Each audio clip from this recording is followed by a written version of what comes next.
After gobbling half of it, I was set to deal with paperwork again. I pulled everything from the file box and set it on the kitchen table, looking through it while I nibbled potato chips and the rest of my sandwich. Elsa's filing system was neat enough. At the top of the pile was a large brown clasp envelope, which I discovered contained old photos. Elsa and Mr. Higgins, so young I wouldn't have recognized them, except that I'd seen other pictures of this vintage around the house. This was an informal shot, taken on a picnic somewhere with tall pine trees surrounding them. A blanket on the ground and a wicker picnic basket. The two of them sat on the blanket, holding hands and smiling. I wondered who had been with them that day. Obviously, someone else took the picture, unless they'd had a fairly sophisticated camera for the times. I wanted to look through the rest of the photos, but I was on a mission. I set the brown envelope aside and continued to rummage.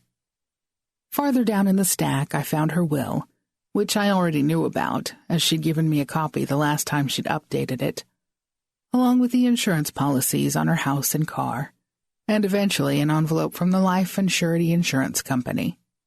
From the postmark, it had been in here nearly 40 years. I wondered if the firm was even still in business. Inside, I found what I'd hoped for. Mr. Higgins had indeed purchased and prepaid for a nursing care policy, which appeared to be what's now called long-term care. I scanned enough of the pages inside to see that it most likely would cover what we needed. Before I became too helpful, though, I'd better find out if the Life and Surety Insurance Company still existed. I was deep into an internet search when I realized the hours had escaped me, and I was due to meet Kathy at Mac's in exactly 8 minutes. Yikes. Chapter 30. Mac's drive-in had changed surprisingly little over the years. Back in the 50s, people sat in their cars, and all the boy-girl flirting hinged upon whether you could park within shouting distance of your intended match. At some point, a bunch of the parking spaces had been replaced by an addition to the building, and indoor dining at booths with chrome-legged tables and fake leather-tufted seating took over. I barely remembered Kathy from school. We'd shared a class or two, and she was a couple of years ahead of me. She was in law school by the time I entered my CPA programs at the university. Luckily, in the past few days, I'd been all over her Facebook and LinkedIn pages, so I had a good idea of who I was looking for. The other clue was the woman waving madly at me from a corner booth at the front windows. "I saw you as soon as you parked." She slid out of the booth, and we did one of those quick hugs that has begun to mean nothing, since everyone in the world will give you a hug these days. I smiled big and made happy noises while searching my memory banks for hints about any shared history. Truthfully, I didn't remember her well at all. A quick perusal of my old yearbook yesterday had showed her with long, dark hair that hung lankly past her shoulders, bangs that looked as if they'd been trimmed with garden shears, and a needy smile. The smile was the only feature she'd retained. The dark hair had become a rich chestnut with golden highlights, cut in layers with the ends flipping up in a way that gave her whole face a lift. The 2 heavy eyeglasses were gone, replaced by contacts, no doubt, and her makeup was light and natural. "You look great," I said, as my excuse for staring. "Practicing law has agreed with you." "Oh, actually, I hate the law. I'm a yoga instructor now. I have my own studio, and we're thinking of opening branches around the state." "Wow." My one and only attempt at yoga classes hadn't gone well, and although I knew it would probably be good to give it another try, I hadn't worked up the enthusiasm for it yet. I dropped my purse onto the seat and slid into the left side of the booth. "So, do you even consume things like Cokes and fries anymore?" She laughed, but the tiny hint of neediness showed in the smile. "Oh, sure, now and then. Well, especially the fries here." "I ran across Helen Bannerly recently," I said, pretending to study the milkshake flavors on the menu.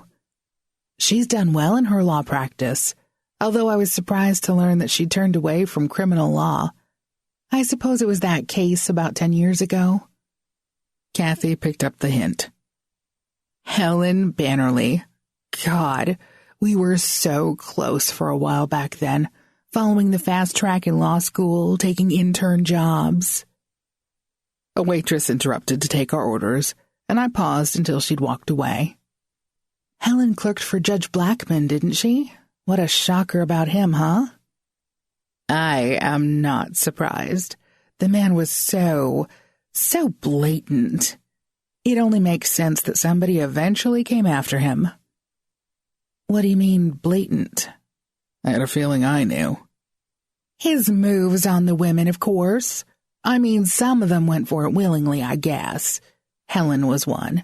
But I tell you, he'd chase anything in a skirt. Wait a minute, Helen? He and Helen? Oh, yeah. They had a thing going for a while. She broke it off when she met Travis. She'd been working so hard at the career track, but she really wanted a family. She and Travis wanted kids. She thought Blackman was out of her life. Kathy stopped talking when our food arrived, and we savored a few of the piping hot fries right away. Okay, you said she thought the judge was out of her life? He wasn't? He came back, pushed her. She told me he even threatened to tell her new husband about their affair if she didn't continue to see him. That sounds really convoluted. It's Blackman. He saw what he wanted and didn't take no for an answer. Helen was scared of what he might do. She knew the clock was ticking on her chances to have kids, and she couldn't afford to have Travis leave her. Did all this happen right before she left criminal law? Was Blackman the reason she didn't want to be in the courtroom anymore? Now that you mention it, yeah, I guess so. We were both having our own crises with lawyering. I'd burned out early on, the long hours as an associate in a dumpy firm, and my heart wasn't in it to get out there and make a name for myself, not the way Helen did. She and I would get together for a drink after work now and then, commiserate. That's when she told me about the judge. A hidden affair and wanting to keep her marriage together. If others knew about this, it would certainly explain why Helen didn't try too hard to get Rory McNab acquitted. She had probably received the same threats the jurors did, only in her case, she had something real and important to lose. Still, Helen wasn't the only one. But you say Blackman was like that with a lot of women? I'm surprised he wasn't more concerned that his wife might leave him. According to Helen, Phoebe Blackman is quite content with her life. She's got all the money she needs, travels everywhere, does her own thing. As long as she appears at his side sometimes at society functions and doesn't make a fuss over his behavior, she has whatever she wants. Kathy dipped the last of her fries in ketchup. The conversation turned to present-day subjects, where I got the complete rundown on Kathy's family members and her thriving business. She barely asked about my work or husband, and that was fine. I could tell from the hour we spent together that we weren't going to take up as old chums or anything. We split the check and made vague promises that we should do this again sometime. All the way home, I considered Helen Bannerly in her situation. Coerced into an affair as a young law clerk intern, probably wined and dined by an older man who never intended to leave his wife and offered no real future. She finds a man who can offer the future she wants, and she's coming up on the deadline to have kids. It shouldn't be any surprise that she wouldn't risk it all. It was a simple thing, not to try very hard to get Rory McNab off the hook. I thought back to the one conversation I'd had with her. She was cool and collected and sure of herself, now, but she'd taken steps to get away from the parts of her life which had become uncomfortable. Then I remembered the way her manner had changed when she mentioned Herman Quinto. Could he have been the person behind the threats? I would try again for an appointment to talk to him. Chapter 31. Charlie, I need your help. The voice held desperation, and I struggled for a moment to recognize it. I seldom pick up a call from an unknown number, but I'd been distracted as I pulled into my driveway and walked toward the front door. Dad's taken the gun. I should have known he'd pull something. I'm so sorry. Christine McNab. He's after Herman Quinto. He left me a note. Christine, slow down.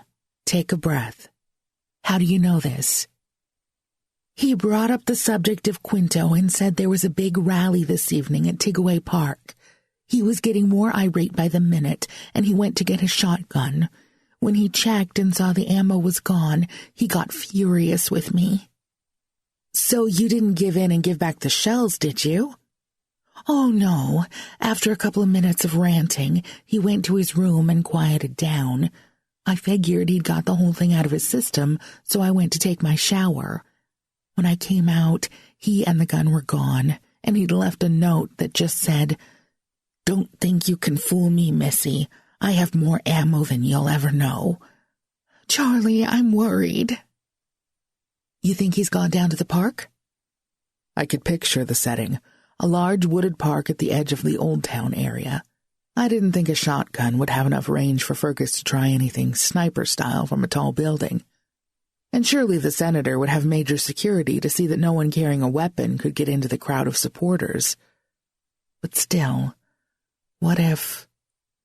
Does your father have more than one gun? Please say you found them all and took all the ammo. I can't remember. When I was a kid, he used to go deer hunting. Great. That would require something more powerful than the shotgun I'd seen. You'd better go on the assumption that he's got something else and took it along, Christine. Have you called the police? No, I'm scared to. You know how those things go when you hear the news stories. They'll go all SWAT team at him, and he'll be killed before he even gets the chance to surrender. I felt a rock drop in the pit of my stomach. It was probably true. And even though Fergus was about to die anyway, this would be a horrible way for him to go. Not to mention the additional taint on the family name, a family that didn't deserve it.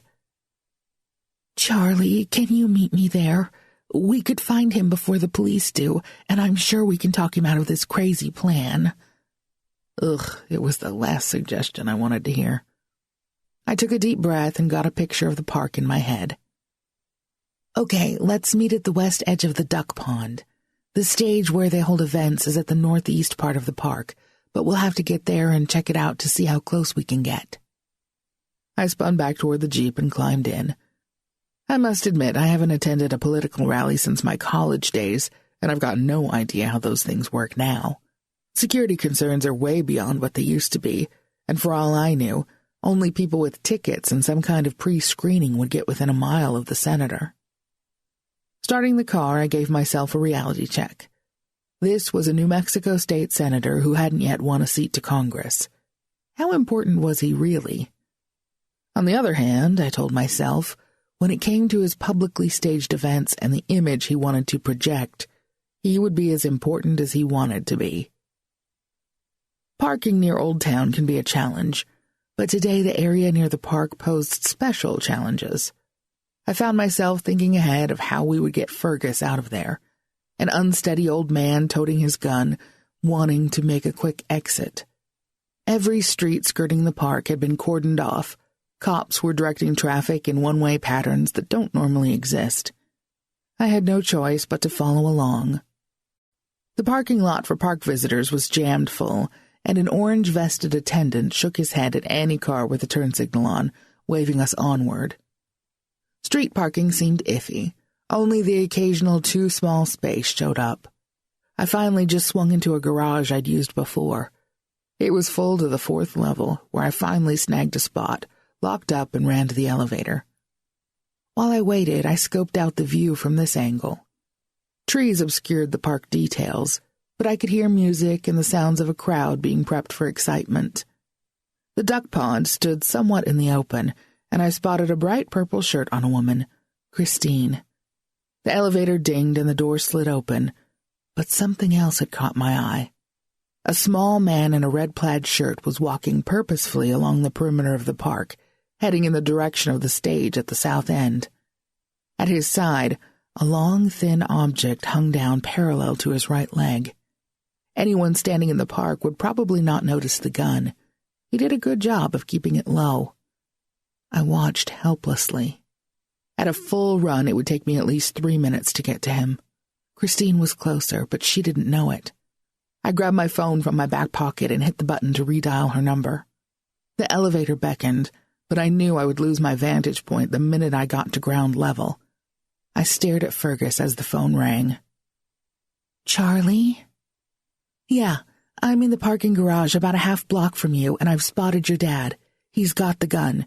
He's walking the pathway along the east end of the park heading south. Looks like he's going toward the stage area. There are a couple of motorhomes behind the stage backdrop. I bet that's where Quinto and his entourage are." "Okay, I'm heading that way. They're warming up the crowd, and it sounds like they'll be introducing the candidate really soon. Hurry!" Some other people had stepped into the elevator, and the door closed behind them. I dashed for the stairs and took them 3 at a time, practically bouncing off the handrails as I used it for balance. At the street, I had to dodge between cars and heard a squeal of brakes when I dashed across. I got stern looks from people who thought I was trying to cut in front of the admissions line, but I tore past them and followed the side street toward the last place I'd seen Fergus. The motorhome stood ahead, more than a block away. I had to stop for a minute to scan the crowd. A glimpse of a red shirt sent me racing ahead. I stuck to the side street where I could run. Most of the people were milling away from it and heading toward the center of the park. I lost the red shirt for a moment, but kept going toward the motorhomes. A second later, I saw the red again. The man had stopped, facing toward the stage. It wasn't Fergus. Shit. "Charlie!" I heard my name, a faint high note in the general noise of the crowd. Christine's hand was waving back and forth above the heads in front of me. I sidestepped and slipped between bodies until I reached her. "Did you see him?" I panted. "Only for a second. He has to be somewhere right around here." I scanned the area where the motorhome sat. The door to one of them opened and a man in a dark suit stepped out. It wasn't Quinto, but he couldn't be far behind. On stage, someone was getting to the real rah-rah part of his speech, and I sensed they were gearing up for the star of the show. "Let's split up and circle these 2 vehicles. If you can get close enough to grab, go for the gun instead of your dad. We need to get it out of his hands." "Agreed." She turned right and I went left, turning my head in all directions. I didn't know if Fergus would try to place himself beside the candidate's motorhome or if he would be watching from a short distance away. I hoped he didn't plan to take aim at the stage itself. The perimeter of it was crawling with security, most of whom were probably off-duty cops. They wouldn't mess around with him, even if he was an old man. I rounded the corner of the larger of the 2 vehicles, a silver-gray thing that looked like a Greyhound bus, and there was Fergus, facing me. He was holding a rifle at his side, and the black barrel nearly blended with his dark jeans. "Fergus, it's Charlie. Don't do anything crazy here." I had my hands out to my sides, fingers spread. "You need to set the gun down on the ground." And then what?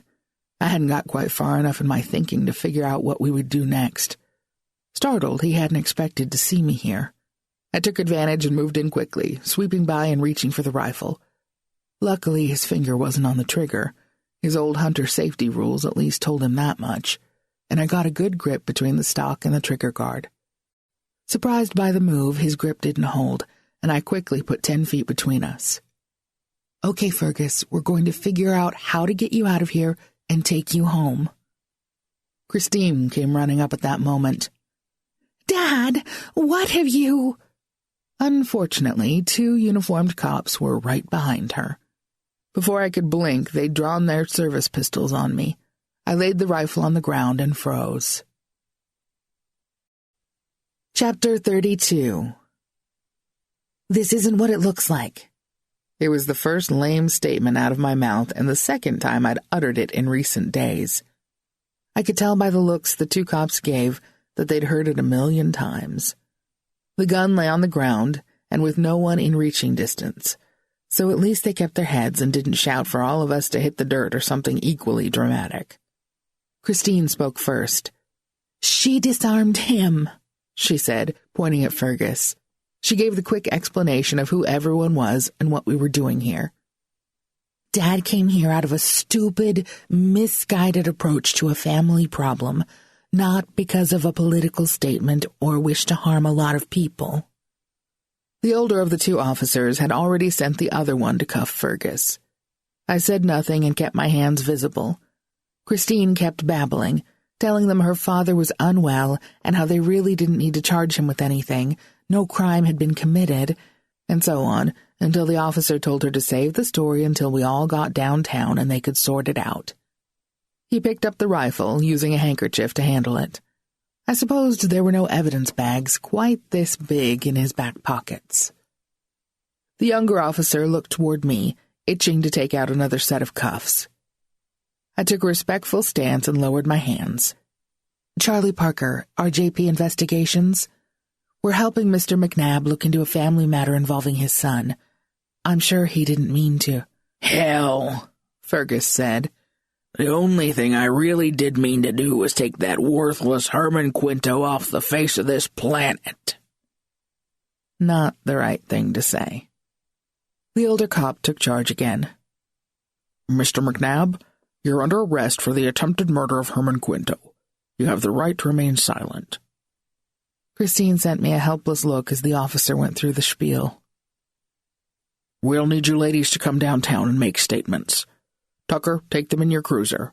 I've got the suspect with me." Giving assurances that we wouldn't cause any trouble, Christine and I were allowed to walk to the police car without being cuffed or manhandled. I dreaded there being more video of me on the evening news accompanied by police, but no reporters mobbed us. From the other side of the large backdrop came Quinto's voice as he greeted the crowd, and they cheered raucously. Any media attention was surely directed to the stage at this moment. Ahead, I saw Fergus turn to look toward the noise, a glare of resentment on his face. We'd foiled his plan, and he wasn't happy. The sun had set in spectacular orange and pink over the West Mesa by the time we reached the police station.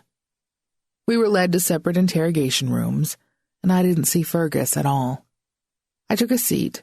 I'd swear it was the same grimy table in the same dull room where I'd been only a few days ago, and waited to see what would happen next. They had my fingerprints on the gun, and I'd been the one holding it when the officers spotted us, so I couldn't be at all sure I wasn't in big trouble. My fears were somewhat assuaged when Kent Taylor came into the room, and his first words were, "Charlie Parker, 3 times in 1 week. We've got to stop meeting like this." It was the way one corner of his mouth tilted upward that reassured me. "Well, it's definitely some kind of record for us." I shifted in my seat. He didn't take a chair, just perched one hip on the edge of the metal table. "What's happening with Fergus?"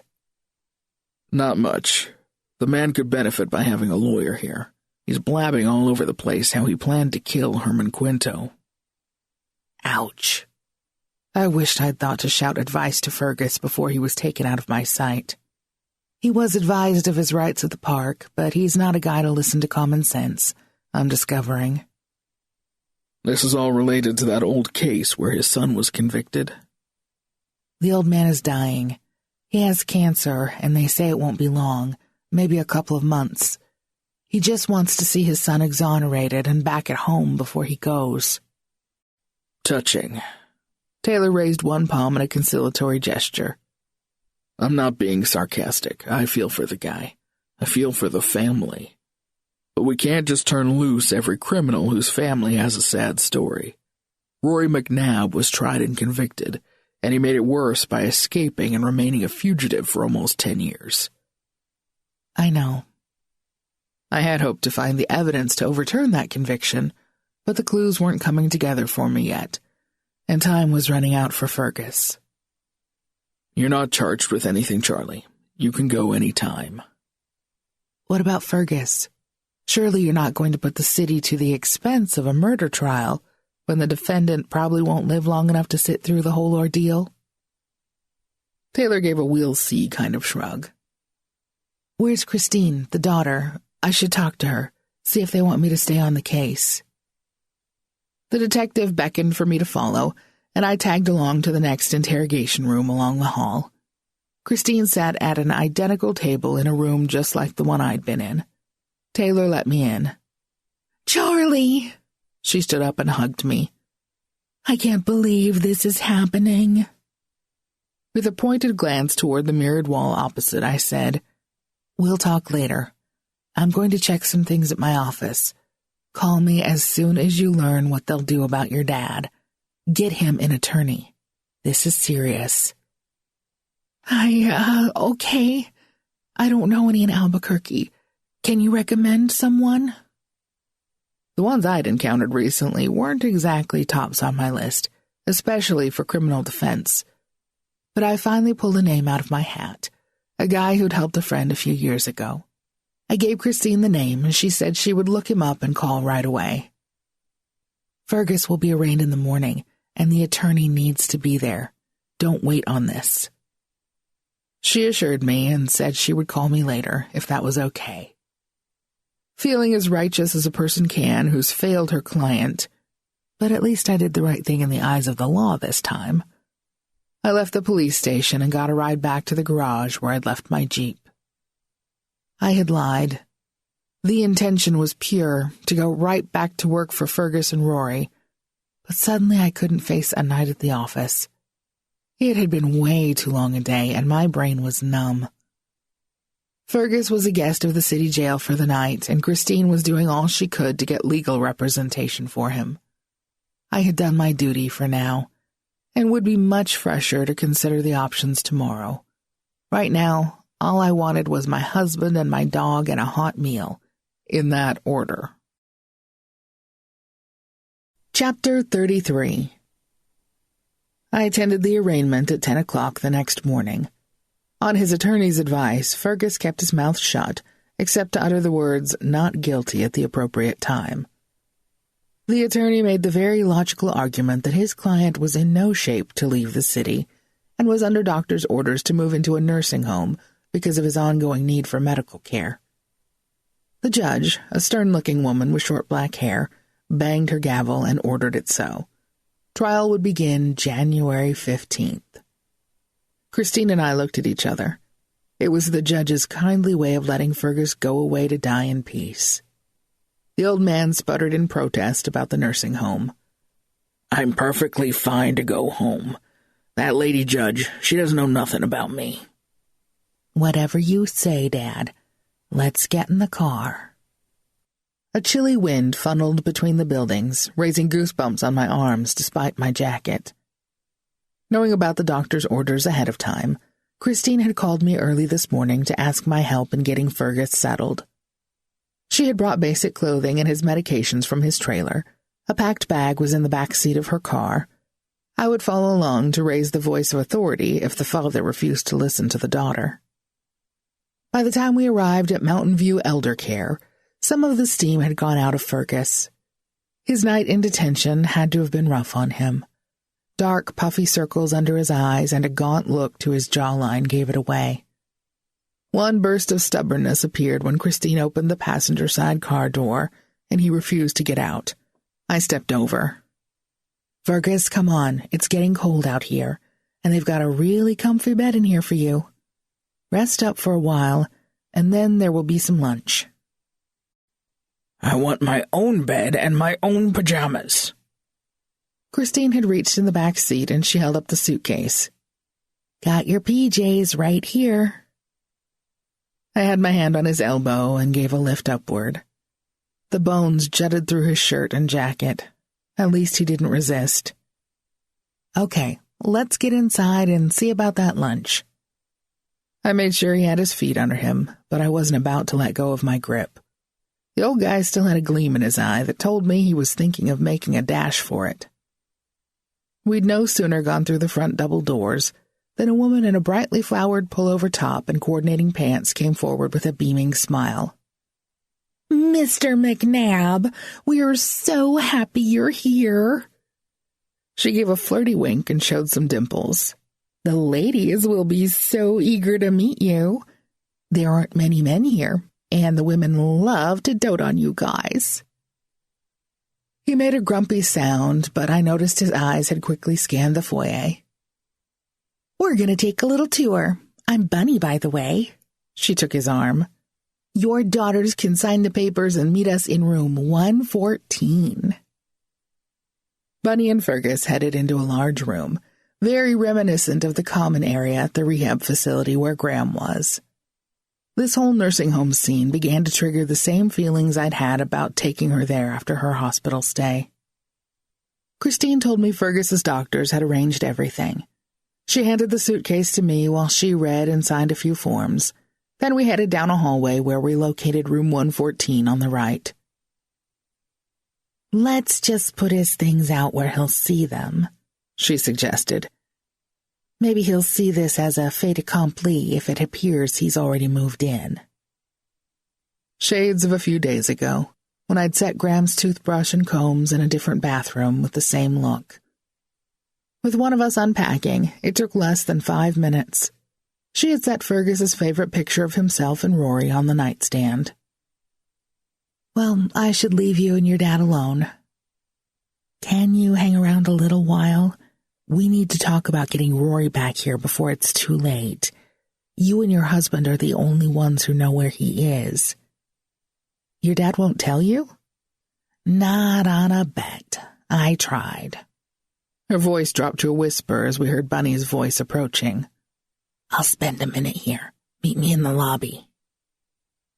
Since my job was to reunite father and son before it was too late, I couldn't very well refuse. I kept myself occupied by listening to the residents beg to go home. All I could do was hope with everything in me that Graham would do well enough to stay in her own home with a caretaker or visiting nurse. When tears threatened to overtake me, I stepped out to the front porch and let the wind mask the sad emotions. Christine joined me about 5 minutes later. "Sorry, he's confused, doesn't understand why he can't be home alone." "If we can get Rory to return, do you think the doctor would allow Fergus to leave here?" She shook her head. "He really needs medical care. The last 48 hours were rough. I think he used the last of his spunkiness ration with that stunt at the park. I wish he'd just stayed home and kept his opinions about Herman Quinto to himself." She rummaged in her purse and came up with her keys, and we started toward the parking lot. "I can stay in Albuquerque today, but by tomorrow I need to be on the road for Denver. My boss is squawking, loud." "Okay, so you need to reach Rory." "He's somewhere in Maine? Honestly, yesterday was the first I'd heard that." "Yeah, apparently he and your dad have stayed in touch." "How do I find him? And how on earth will he get back here?" "There are cell phones in a kitchen drawer at Fergus's place. The last I knew, the red one was active. Apparently he and Rory get untraceable ones and just buy minutes for them.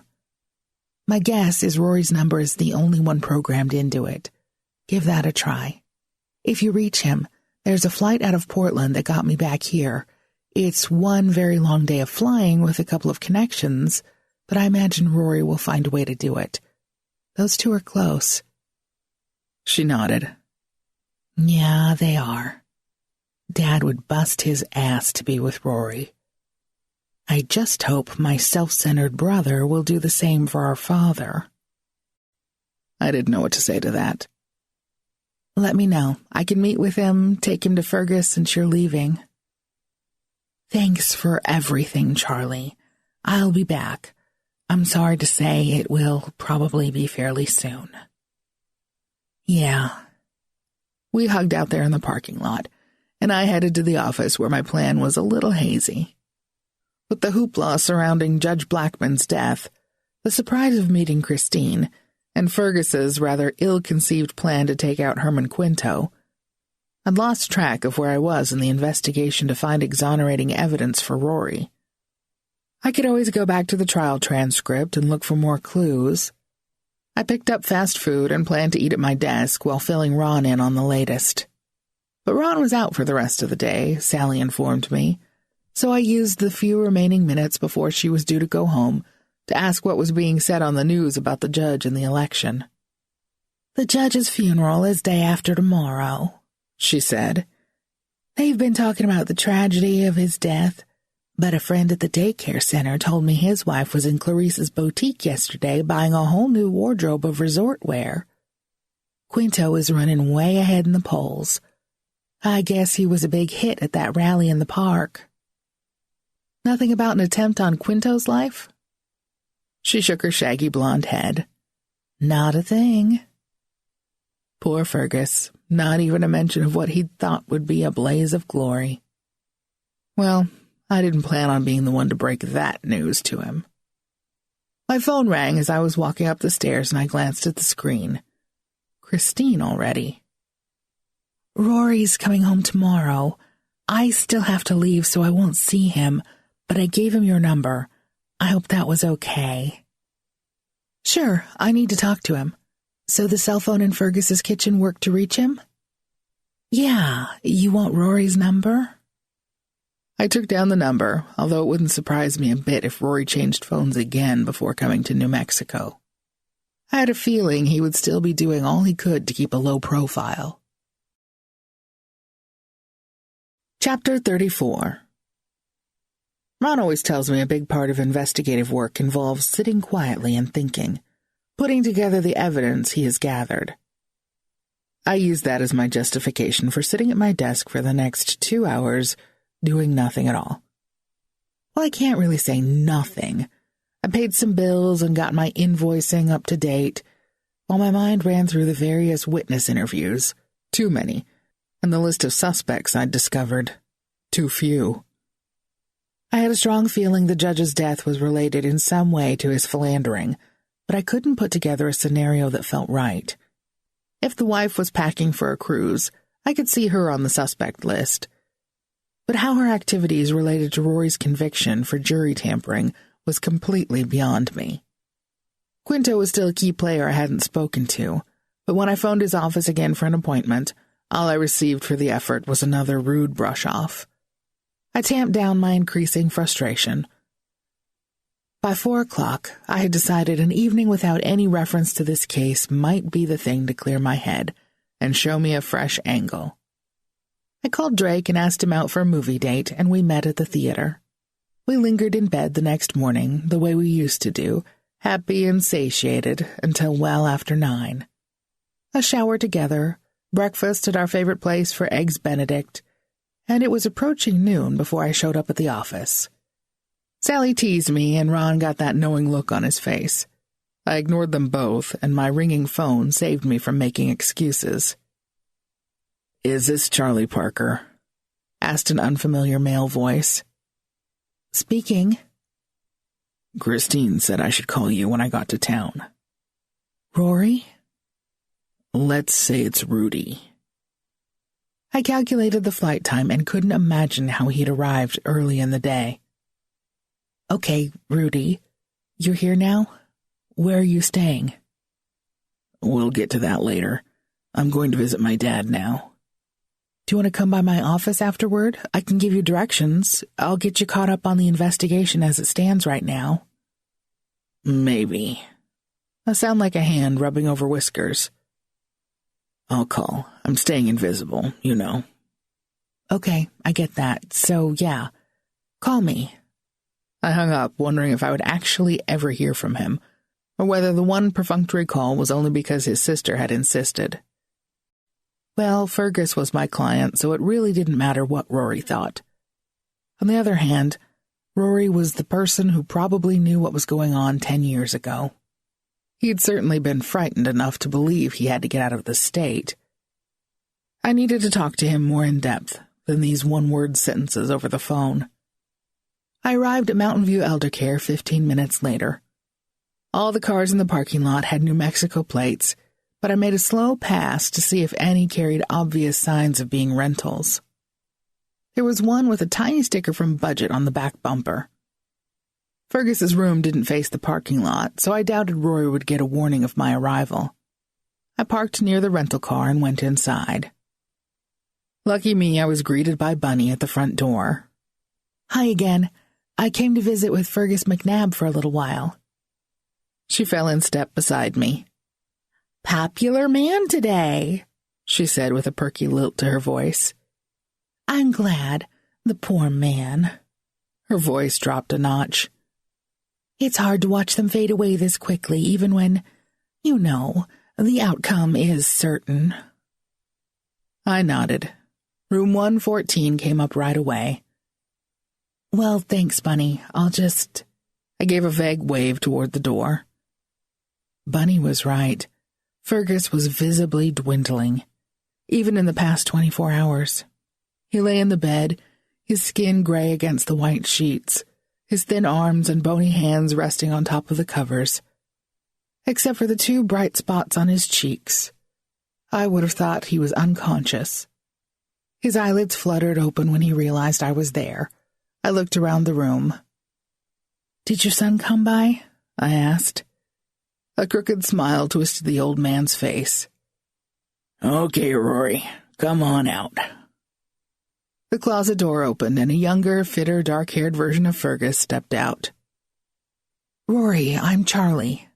I extended a hand, and after a moment he shook it. "Sorry, I heard voices in the hall. Have to be cautious." "Sure, I understand." Although I didn't. Surely he didn't believe anyone in Albuquerque would still recognize him, especially since he'd lost close to 40 pounds and was much more muscular and trim than his younger self. "So did you have a good flight? You made great time." "I took one leg of it last night, into another city, then did the second half this morning." The caution again. He was much more soft-spoken than I'd expected. In fact, a gentler manner all around. I saw nothing of the brash young attorney who had appeared in the photos I'd been studying recently. It might have been the effect of what Graham would call being taken down a peg, or it could be that time and living alone in the woods had changed and mellowed him. "I would really like the chance to talk about what your dad hired us for. I know you were leery of strangers and all that." Fergus waved a hand back and forth as if to say, "Hey you, I'm still here." Rory turned to him. "Trust her, kid. She's a pain in the butt. Stopped me from ridding the world of Herman Quinto. But she's honest, and she's trying to make things right so you can come back to stay." I laughed at his description. He wasn't at all the first person to call me a pain. The mood lightened. Rory looked at me. "I'm staying with Dad for a few hours, but I'll call you later." I thanked him, wished Fergus well, and squeezed his hand before I left. Less than 2 hours later, I got the call. "He's sleeping a lot," Rory said. "I didn't figure there was much point in sitting there. I need to settle in, but I don't think I dare go stay at his place. I'm still not trusting that Quinto wouldn't go to some lengths to put me away." "He's running on a law and order ticket, so yeah. This would be the time to impress the voters by bringing in a fugitive."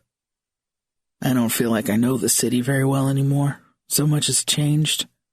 I was thinking of one of those little motels on Central." They can be pretty unsavory. Lots of gang activity in those neighborhoods these days." I gave him the name of a weekly inn on Manal, the kind of place mostly used by businessmen who wanted a little studio where they could reheat a meal and stay in when restaurant food got tiresome. "Why don't you check in and get settled? Then you can come down to my office, or—" "I'll call again. Give me an hour." It felt frustrating getting the brush off every time I tried to suggest a plan, but I understood his reluctance to trust. Not to mention 10 years of hiding out. He'd developed survival instincts beyond anything I'd ever had to deal with myself. I went home, fed Freckles, and snacked on some sliced ham and a few chunks of cheese. I had no idea how long a meeting Rory would tolerate. I might get to ask 2 questions before he flitted away again, or I might have the chance for a real discussion of the case. I was considering which would be the most important of the topics to get out of the way first when he called back.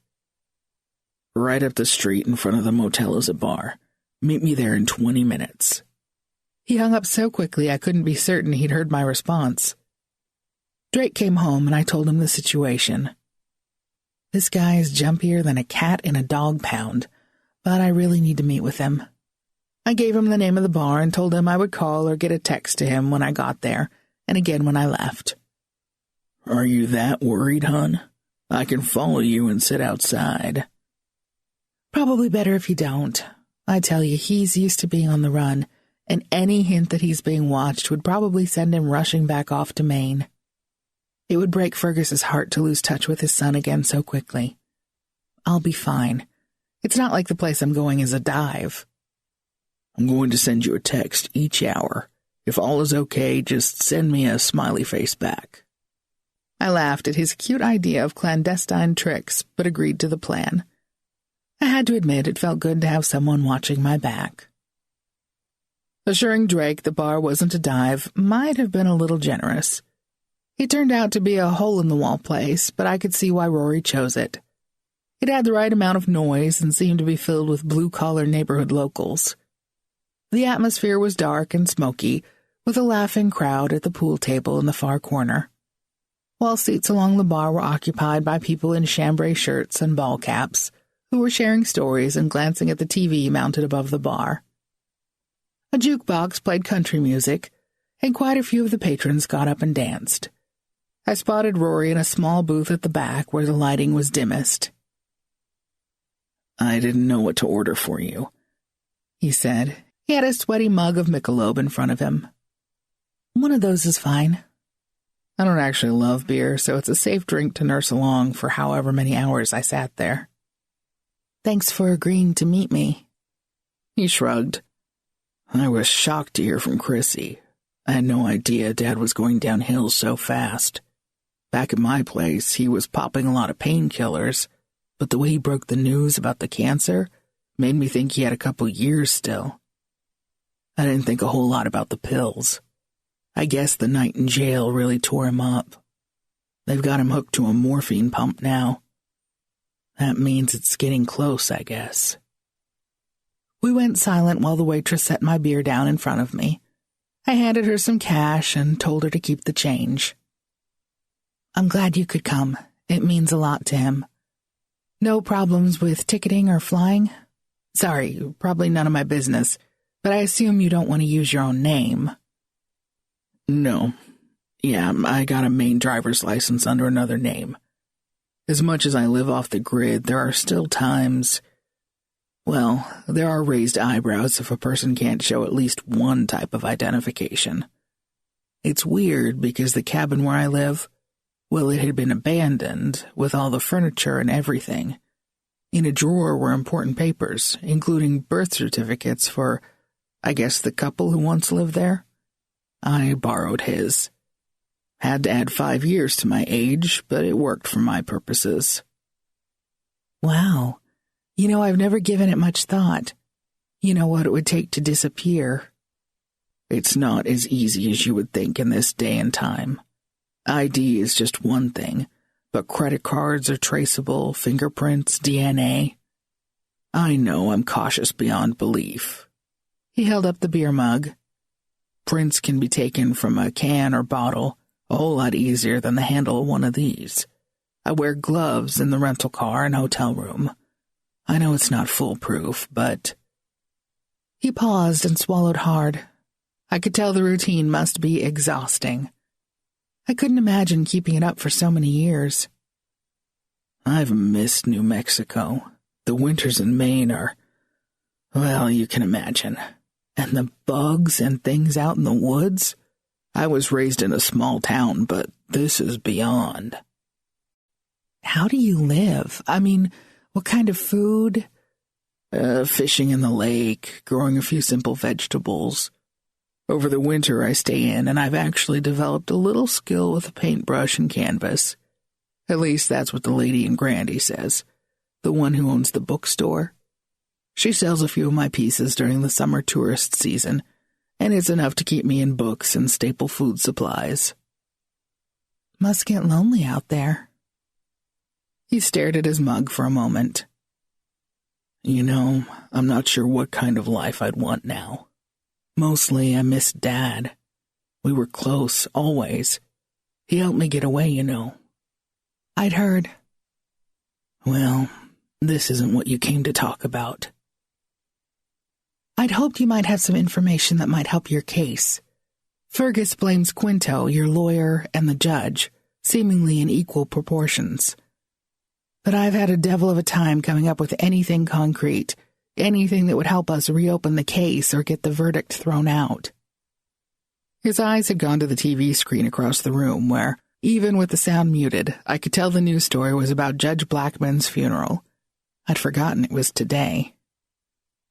Do you think he was involved in either the jury tampering or rigging the case against you? I asked, with a nod toward the screen.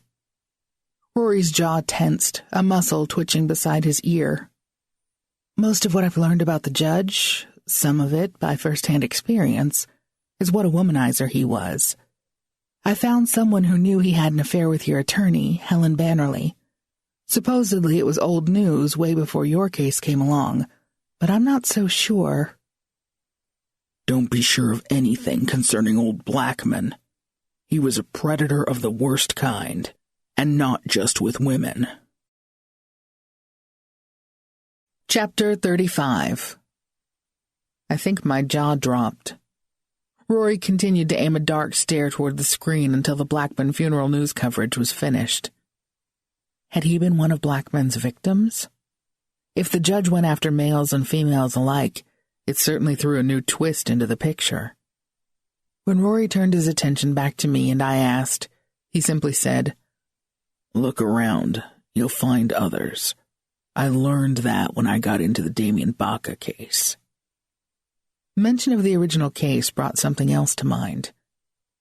There was a man with a scar on his lip. I saw him in a couple of photos right after the trial. Who is he? Something shifted very subtly. He shrugged and drained the last of his beer. "Just some guy. He knew Damien, maybe a cousin or something. You know those families, they have a million cousins." Before I could figure out whether that was a racial slur or what, Rory had slid to the end of the booth. "Look, I gotta go. Been a long day." With that, he stood and walked away. My phone pinged with a text from Drake. I answered. "Looks like we're done. I'm heading home." I abandoned the half of my beer that sat in the glass. Told you I'm a cheap date. The conversation ran through my mind during the drive home. I had hoped Rory would jump on my news about Blackman's affair with Helen Bannerly, that the old legal eagle in him would light up and say it would be enough to present as evidence to overturn his conviction. And maybe, just maybe, he would be the tiniest bit grateful for the work I'd put into trying to save his ass. So okay, that wasn't happening. At least not yet. But Fergus wanted answers, and it was his money covering our fee, so whether Rory cared or not, I would do my best for the old man. I fell asleep with the conversations running through my mind, everything Rory had said since he arrived in town, and the scenes replayed in my dreams all night as well. I jolted awake at 4:57 a.m., realizing I'd seen the man with the scar recently. He was the dark-suited man emerging from Quinto's motorhome at the rally. I'd been so focused on the suits, then on Fergus, I hadn't processed that bit of detail. If he was related to Damien Baca, as Rory had told me, what was he doing as part of Quinto's entourage now at election time? I still didn't know the man's name, but I did know Baca's, and I knew where he worked. A quick call to the casino, and I learned Damien would report for work at 5 p.m. Visits to the two elders in my life took up much of the day, Elsa raring to get home, Fergus visibly fading and hooked to IV lines now. I didn't see Rory at the nursing home, and Fergus was unclear as to his son's whereabouts. He seemed unclear about a lot of things now, and I wondered what was in those IVs. At 4 o'clock, I headed across town. Traffic could be a bear, and I wanted to allow plenty of time to be waiting when Damien showed up for work. I hoped he was the type to arrive early, and we'd get the chance to talk. If he was one of those who rushed into the building 4 seconds before his shift started, I might have to sprint alongside from the car to the building just to insert a question or two. At 4:40, I arrived at the casino property and cruised around until I found the crowded employee parking lot. Strategically, I wanted to be near the walkway where everyone had to enter the building. It would be ideal to park facing the lot so I could watch cars come and go, and I could get a long look at Damien before he noticed me. It didn't quite work out that way. The lot was jammed, and the only suitable spot was on the western edge. I backed into the slot and scanned the activity. Hotel maids were outbound, finished for the day. Guys with grass stains on their pant legs had to be landscape maintenance. They too were leaving. As cars pulled away, others arrived, most likely the evening casino workers. They were dressed, made up, and coiffed to face the public, and be charming because their tips depended on it. At 5 minutes before the hour, I spotted him walking briskly toward the walkway. I hadn't noticed which car he got out of, darn it, but there was no doubt it was Damien. I jumped out of my Jeep and raced toward him. "Damien?" I called out when I got within shouting distance. He paused, puzzled, and it was enough time for me to catch up. "Damien, hi, I'm Charlie Parker." "My bills are all caught up, and I don't owe any child support," he said. He was studying my face. "You were here before, I'd say a week or so ago." "Wow, great memory." "It's my job to know who's doing what at my casino floor. You played a slot for a long time, never won much, kept eyeing the crowd at the craps table. Now you're catching up to me out here? What do you want?" "Sounds like I need to offer you a job. Your observation skills are way better than mine." I handed him my card. He actually looked at it. "Private investigator, huh? May I ask what this is about?" "Do you remember Rory McNab?" "Of course. He did a damn fine job at getting me out of a jam." Damien pocketed my card and rubbed at a spot just above his nose. "He also knocked some sense into me." "What do you mean, knocked some sense?"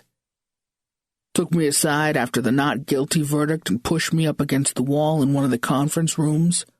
Told me he knew for a fact I was guilty, and that if I didn't change my ways real soon, I'd be right back in court, and eventually I'd be in prison. He told me what it would be like for a guy like me. I might think I was tough stuff, but thrown in there, I'd find out what tough really was." "You must have listened." I tilted my head toward the upscale casino building. "Not at first. I puffed myself up and basically told him to get screwed. I could run my own life.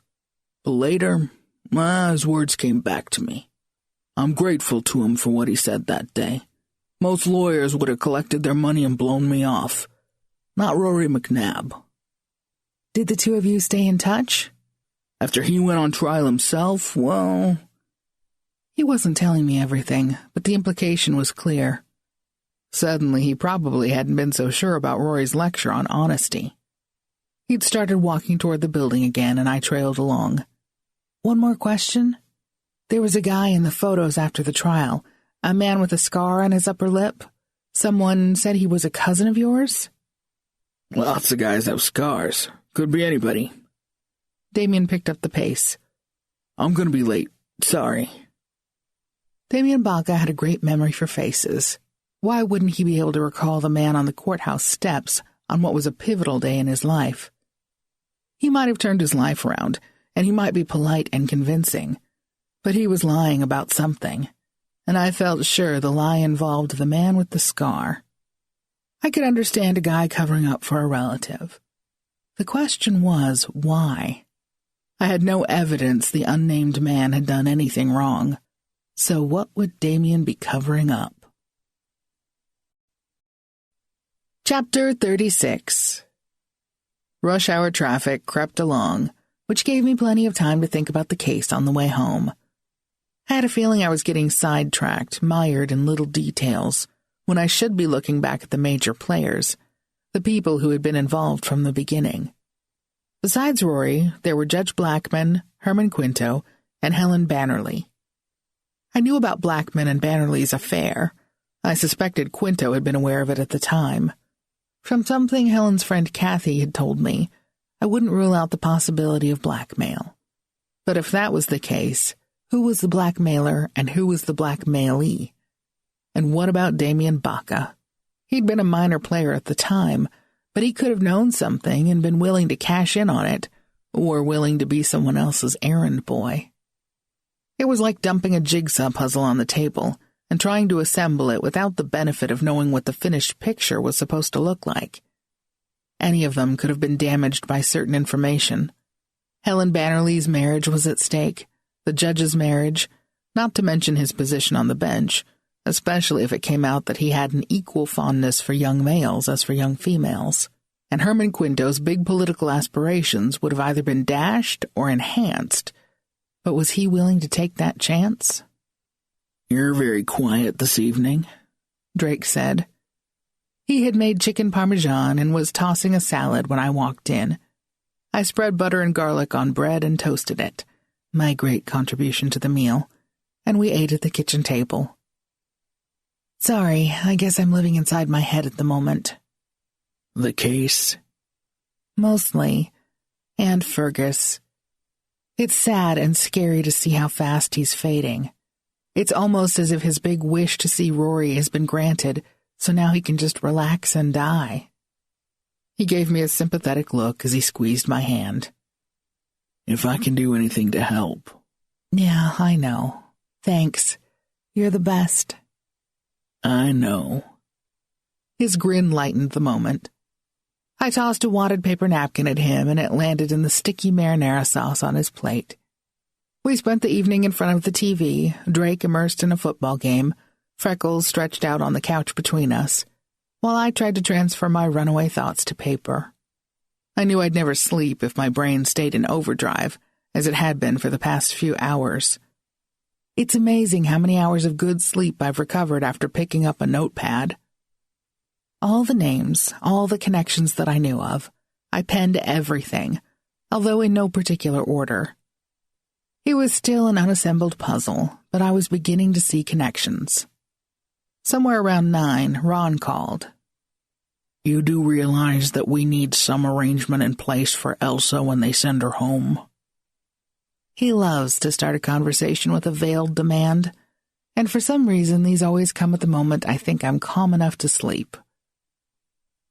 "I've been thinking about it, but there hasn't exactly been a spare moment. Can we get on it tomorrow at the office?" "I have a deposition." "Okay, then. I'll get on it tomorrow at the office." It was enough to shut him up, and I added more notes to my paper. I was beginning to understand the whole sandwich generation thing. At least I didn't have children other than Freckles to fret over. Ron did. Career and husband, for me, had to be juggled with my obligations next door, and I told myself I could manage to put career on hold for a while if need be. Ron didn't have that luxury. These benevolent thoughts kept me from wanting to strangle him. I spent an edgy night. At one point, Drake groaned when I rolled over and pinned his arm under me. He had a job later this morning, so I opted for a blanket on the couch so he could get some rest. At 5 a.m., I gave up the pretense of sleep, brewed some coffee, and sat down with Elsa's insurance policy and the internet. The name of the issuing company didn't sound familiar to me because it had been acquired by another before I was old enough to care about the word insurance. A merger and a takeover had happened in the intervening years, and it was a while before I came upon a site for the present-day mega-entity known as Omics Life and Health. The website was long on glowing promises of a secure future and photos of gray-haired people riding bikes, surfing, and standing on mountaintops. Short on any mention of what really happens by the time someone needs the use of their insurance funds. A glance at the clock told me it had taken nearly 3 hours to get this far in my search. Somewhere during this time, Drake had risen, showered, gobbled down some cereal, and planted a kiss on my head before departing. I barely registered the news when he told me who the client was and where they would be flying. Luckily, he'd written it down and stuck the note to the front of my phone. By noon, I'd found an actual person at Omics Life to talk to and ascertained that yes, Elsa's policy was still in effect and would cover the cost of a caregiver at home. My next task was to find one. Long story short, I spent 2 days talking with candidates on the phone, followed by 2 more days with Ron interviewing the ones who made the first cut. By the end of the week, we were both in love with Dottie Flowers. Make that 3 of us. On a visit to the rehab center, Dottie had wooed Graham with her natural friendliness and caring attitude. The large black woman had enough age to empathize with the elderly, enough physical strength to deal with their needs, a pillowy bosom for comforting. Plus, her credentials as a dietitian and physical therapist gave me a lot of confidence. On the first meeting, when we introduced her to Graham, the two of them were talking garden speak within 15 minutes, discussing what the calendulas, whenever they are, needed to bed them down for the winter. By spring, I could see these two setting tomato plants and laughing over the apple blossoms. I drove home after their meeting, noticing all the little signs of the changing season, and realized today was Halloween. I made the effort to stop and pick up a bag of candy, but as it turned out, we only had visits from fewer than a dozen little princesses and goblins. At one time, this had been my favorite night of the year. As a kid, I loved to load up on all the goodies. Now, as our neighborhood is aged, the occasion seems merely a blip on the calendar. Graham's house stood dark still, but that night I slept well for the first time in a week. The next morning we got the call. Fergus McNab had passed away quietly in his sleep. Chapter 37. During the same call, Christine said she would fly to Albuquerque this afternoon. I asked about her extended family. They would drive down in a day or two. Neither her husband nor her children had ever met Fergus. The rift between father and daughter had run deep, but she would be here to pay her respects and to see Rory. I got the feeling there was not a lot of sisterly love lost on him. I offered to pick her up at the airport, but she insisted she would need a rental car to get around town anyway. She planned to go directly to the funeral home and then check into her hotel and have a long bath and a quiet evening. "Will Rory meet with you?" I asked. "I don't know, and I don't care." Her voice sounded tired, and the day had only begun. "I'm sure I'll find out when I get there." "Christine."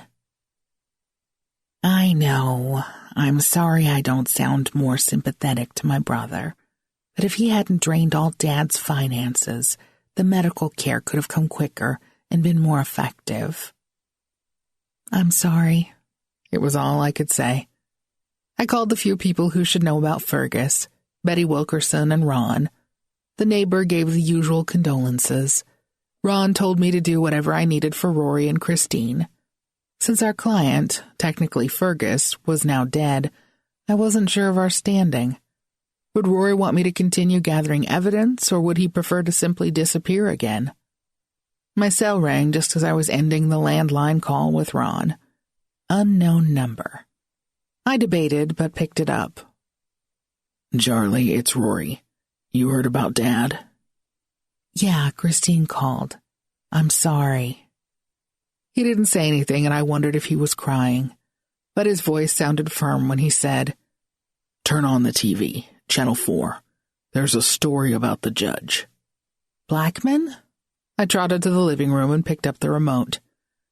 "Yeah, look, I don't want to stay on the line. I'm going to go by the funeral home later if you want to come by." "I will if you'd like me to."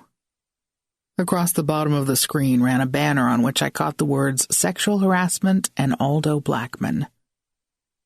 "I'd like to meet with you. There's more you should know. I'll be there at 11. I agreed, but the connection was already gone. I turned up the television volume. "More women, 7 in the past week." The too pretty news anchor had a solemn look on her pouty lips. "Yes, it will be interesting to see how this breaking story plays out," said her male counterpart. "Meanwhile, Rachel Givens is at the Blackman home with this just in." On camera, an anchor look-alike with long black hair and perfect makeup nodded her head in response to the voice coming into her ear. After a moment, she responded to her cue. "Yes, Jake, that's right. We're here at the home of Judge Aldo Blackman, the man who was brutally murdered a little over a week ago and is now being named as a sexual predator by an increasing number of women." I could see the familiar angles of the modern concrete house in the background. A black limo sat at the edge of the road, in front of the massive structure. It appeared someone had cordoned off the street so the reporters couldn't insert themselves in the yard. Our attempts to reach members of the household have met with silence. The reporter tried to make it sound as if this was not a complete invasion of the widow's privacy. Someone behind the camera shouted, and the girl reporter turned toward the home. The limo driver, a black-suited man, had stepped out of the car and walked around to the back seat passenger door. The camera operator performed a shaky zoom-in. All it really showed was a lone figure, clad in yellow, dashing for the open car door. The driver quickly closed it, then walked to the home's front door and accepted 2 large suitcases from someone inside. He hefted the 2 bags into the trunk of the limo, got into his seat, and pulled away, being none too careful about the tape across the road or the news vehicles gathered at the other end. "Jake, it appears that Mrs. Blackman is taking a trip somewhere," reported Rachel, who apparently couldn't actually come up with anything intelligent to say. The anchors in the newsroom seemed a little flummoxed. Obviously, they had allocated a bit more camera time to their girl in the field. Although she delivered a surprise for the camera, there was nothing quotable or conclusive about the report. The 2 at the desk made up a couple of impromptu comments, then cut to a commercial. Interesting. I half imagined the media vans crowding behind the limo and following it in a caravan to the airport, where no doubt the judge's wife would catch a plane for one of the coasts or a major hub city. Her destination wouldn't tell them a thing, and I doubted the airline personnel would reveal that she was taking off for somewhere tropical. I felt a wave of smug superiority, knowing I had semi-insider information from Sally's spy friend at Clarice's boutique. I wondered what the wife was thinking. Her life had probably been stressful, knowing her husband had cheated. Now that it was coming out and how many more women there were, the fact that many of them were unwilling partners, she had to be feeling humiliated and freaked out by the media limelight. On the other hand, her departure would have been rather clandestine before this morning's news. She'd purchased a tropical wardrobe last week, before the judge was killed. A thought hit me. What if his own wife was the killer? Could she have prepared the whole thing? Maybe to include an anonymous tip about his predator instincts, well in advance? The thought stopped me in my tracks. Had I been looking in the wrong direction all along? Chapter 38. 11 o'clock came quickly. I'd managed to stay busy all morning, and with one ear tuned to the TV in case they interrupted with some version of a breaking story pertaining to either the harassment victims, the Blackman murder, or Mrs. B's escape right under their noses. Nothing yet. Rory's rented white sedan sat in the far back corner of the Teller mortuary parking lot. I took a spot nearer the door and went inside, where I was directed to a small private room. "They're getting him ready. I thought maybe this dark wood for the casket." He looked at me with red-rimmed eyes. "Did your father express any preferences?"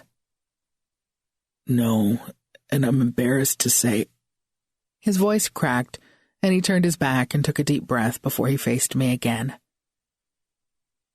"I'm embarrassed to say that I never asked. I guess I thought when he came to my cabin a few weeks ago that he had a lot more time. And then when Chrissy told me to get back here..." He sighed. "I should have come sooner. Actually, I should have stuck it out and stayed, done my time. At least we would have had visits, Dad and me. I might be getting out soon anyway, and it wouldn't have taken such a toll on him." Whose idea was the escape plan? Did your father come up with it? "No, don't blame him. We both thought about it. He wanted to help, and he loved being a part of it. I should have vetoed the plan and faced the music." "But your dad, he said he thought your life was in danger. The charges against you, the trial, and the verdict that would have imprisoned you. He honestly believed it would amount to a life sentence and that it was all a setup." "Tell me, what was Dad's take on it? Who did he blame?" Surely he told you.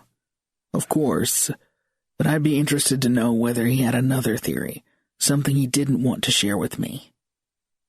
He thought it was Quinto's way of taking you out of the running, politically. If that's the case, it worked. Rory nodded thoughtfully. Yeah, that's pretty much what I thought too. I'm still trying to figure out Damien Baca's role. Why was it so important to get him off those drug charges? Was it enough to bring down a promising young lawyer like yourself? Something in his face closed. There was no role. Damien, he had no part in it. But the door opened just then, admitting a woman dressed in a gray suit with a light blue blouse.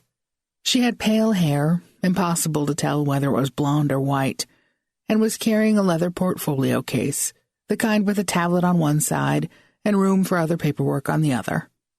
Behind her came Christine. She stiffened when she saw her brother. I sensed a similar reaction from him, even though I'd turned toward others and didn't actually see him. Rory. She advanced a few more steps into the room. Chrissy. His use of the diminutive warmed her, and they met in an awkward embrace for less than 2 seconds before they pulled apart again. I came directly from the airport.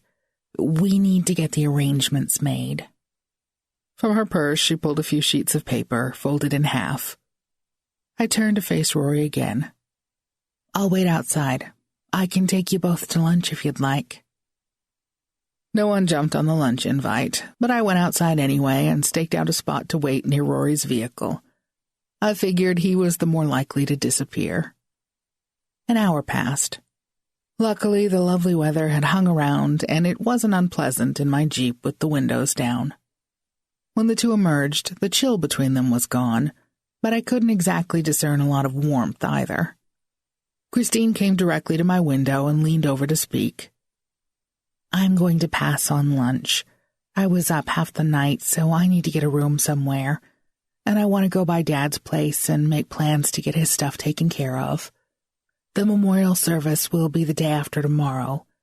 Come if you can, please. I nodded. Of course. Thanks for inviting me. I got out of my car before she'd driven away, wanting to catch Rory.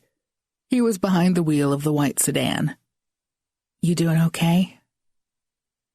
Peachy. Cremation. I'm sure my face registered puzzlement. Dad wanted cremation, and he never told me. I never asked. Chrissy knew all about it. She had some of his handwritten papers with instructions. She must have discussed it with him when she was in town last week. Anyway, that part of it went smoothly. I guess she told you there's a little memorial on Wednesday, and his ashes will be buried next to Mom. A few old Hatch friends who live here now will probably be the only ones around. I think Chrissy's husband and kids are going to drive down. I don't know them and they don't know me, so I'll stay out of the way. That seems sad. I couldn't help it. It just popped out. Well, it's more about self-preservation. Technically, there's still a warrant out for my arrest, and this time the prison sentence wouldn't be a lenient one. I'd better look at getting out of the state again. At least I had my chance to see Dad and spend a little time with him. Are you leaving right away, then? I'd hoped we could talk some more. I feel I still owe it to your father to work on clearing your name.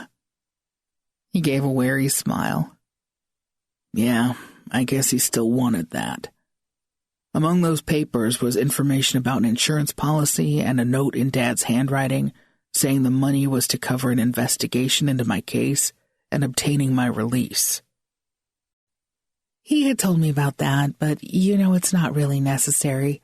Beyond a few hundred in expenses so far. We'll go with his wishes. Stay on the case. Okay, then I need you to help me with more information. I glanced around the mortuary parking lot. Can we talk about this somewhere else? I'm still good for that lunch. I don't trust restaurants, especially with Judge Blackman's story all over the news right now. How about if I follow you to your office? Sounds good. 20 minutes later, we pulled down the long driveway beside the Victorian and parked beside the office, an arrangement that seemed to put Rory at ease. I realized how much of his life he'd spent being wary of his surroundings. It must be driving him crazy to be in a city where he might be recognized, to show up in places where there seemed to be eyes everywhere. It was like leading an abused puppy indoors for the first time in its life. His eyes darted to every corner of every room. He actually took a step back when he spotted Sally at her desk. I skipped any formal introduction. She knew exactly who he was, and just said we'd be upstairs in my office. He poked his head into Ron's empty office and into the bathroom, reassuring himself. In my office, he stood back from the front bay window and scanned the street. It's a neighborhood of old houses, some are still residences. The places like ours, which have been converted to businesses, aren't the type that draw a lot of traffic. Life goes on very quietly. At the risk of sounding like a mother hen, I was serious about lunch, I told him. You're looking even thinner than when you got to town. Besides, how often can you get a pizza at that cabin in the woods? He uttered the closest thing to a chuckle I'd heard from him yet, and I took it for a yes. I picked up the phone and placed the order, then told Sally over the intercom to buzz when it arrived. Swiveling my desk chair to face the room, I waved Rory toward the love seat near the bookcase. Okay, I need your help. I feel as if most of the pieces are here, but I'm missing something. I've got Damien Baca, Herman Quinto, and you from the first trial, the one where Baca was acquitted. Then I've got you, Helen Bannerly, and Judge Blackman from the second trial. Do you see how the common denominator here is you? He tilted his head. Tell me what I'm missing. His gaze went to somewhere in the middle of the room, but he didn't answer. Are we really looking at three completely separate things? Damien's acquittal, your conviction, Blackman's death? Are they actually unrelated? The moment I said it, I knew better. From the start, the Baca trial and Rory's subsequent charges were inextricably linked. He gave me a look. The speculation wasn't far off. Quinto and I wanted the same state Senate seat. Yes, one of us could have moved to a different part of the state, represented a different district. We might have both been elected, but both of us had business interests and roots here in Albuquerque. Was it all about politics? Did either of you really perceive the other as a threat to your careers? Quinto and the judge go way back. Blackman went through a lot of young law clerks on their way up the ladder. It just turned out in Herman's case that they added golf and the same social set of friends to the mix. Something sparked a memory. You know about the judge and his young law clerks. Helen Bannerly was one, and she experienced something. Blackman's predatory nature? The intimidation and overt moves were... Were you one of those, Rory? One of the judge's conquests? Last time we talked, you said his attentions were not limited only to women. It would have killed my dad if... He stopped, realizing. I felt a wave of sympathy and gave him a full minute of silence. A new thought came to me. The morning news and pictures of Mrs. Blackman getting into that limo. Rory, do you think the judge was still doing it, still using his power against new interns and clerks? I have no way of knowing that. But it wouldn't be out of character, would it? I took a breath. Do you think it's possible that his wife had finally had enough? That she'd found out about one more woman, or, more shameful for her, one more young man, and maybe she snapped? That she's the one who killed him? He shook his head. No, you're on the wrong track. Well, I've been away for a while and haven't watched the players, but everything I knew about her, Mrs. B was very much a victim. She coped by drinking a lot and living her own life. She would take these trips, be gone for weeks. To avoid knowing what was going on? Well, she always seemed to disappear about the time Blackman took up with a new little honey. I remembered the judge at the gala and his much younger companion. Perhaps that's exactly what the wife was doing now, taking a long trip so she could avoid the unpleasantness at home. I thought of the scene in their bedroom, The judge lying naked and dead on the floor, the massive amount of blood, the otherwise perfect house with its magnificent view of the city. What a shame that Phoebe Blackman couldn't have the perfection part of her life without the sordidness. Rory could be right about being a victim, but sometimes victims snap.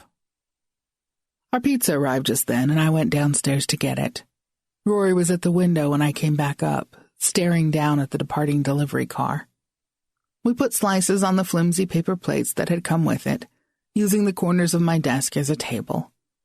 We could have gone downstairs to the kitchen to eat, but I didn't really want to break Rory's concentration on what we've been talking about. "Tell me about Helen Bannerly," I said after we'd each wolfed down one slice. "As your defense lawyer, did she offer any advice when you went to trial? Any apologies afterward?" He stared upward for a few seconds. "Advice at the time of my trial? Trust me and trust the process," she said. And then there was the old, "everything will turn out okay." Is that what you meant? Pretty weak, huh? Afterward, let's see. I was standing there in shock when the verdict came in. Of course, I'd been surprised and impatient when she didn't ask more direct questions of the witnesses. She rested the defense case much too soon and didn't take any of my suggestions seriously. We argued about it. So afterward, yeah, let's just say, I was pretty surprised and yet not surprised. The judge announced the verdict, tapped his gavel down, and said I would be sentenced in 30 days' time. Helen turned to me and whispered a simple, "I'm sorry," and then she packed up her briefcase and walked out. He'd abandoned his plate and tossed a wadded napkin on top of it. I got swarmed by family. Mom was in tears and Dad was practically shaking with anger. And what did I do? I turned around to comfort them.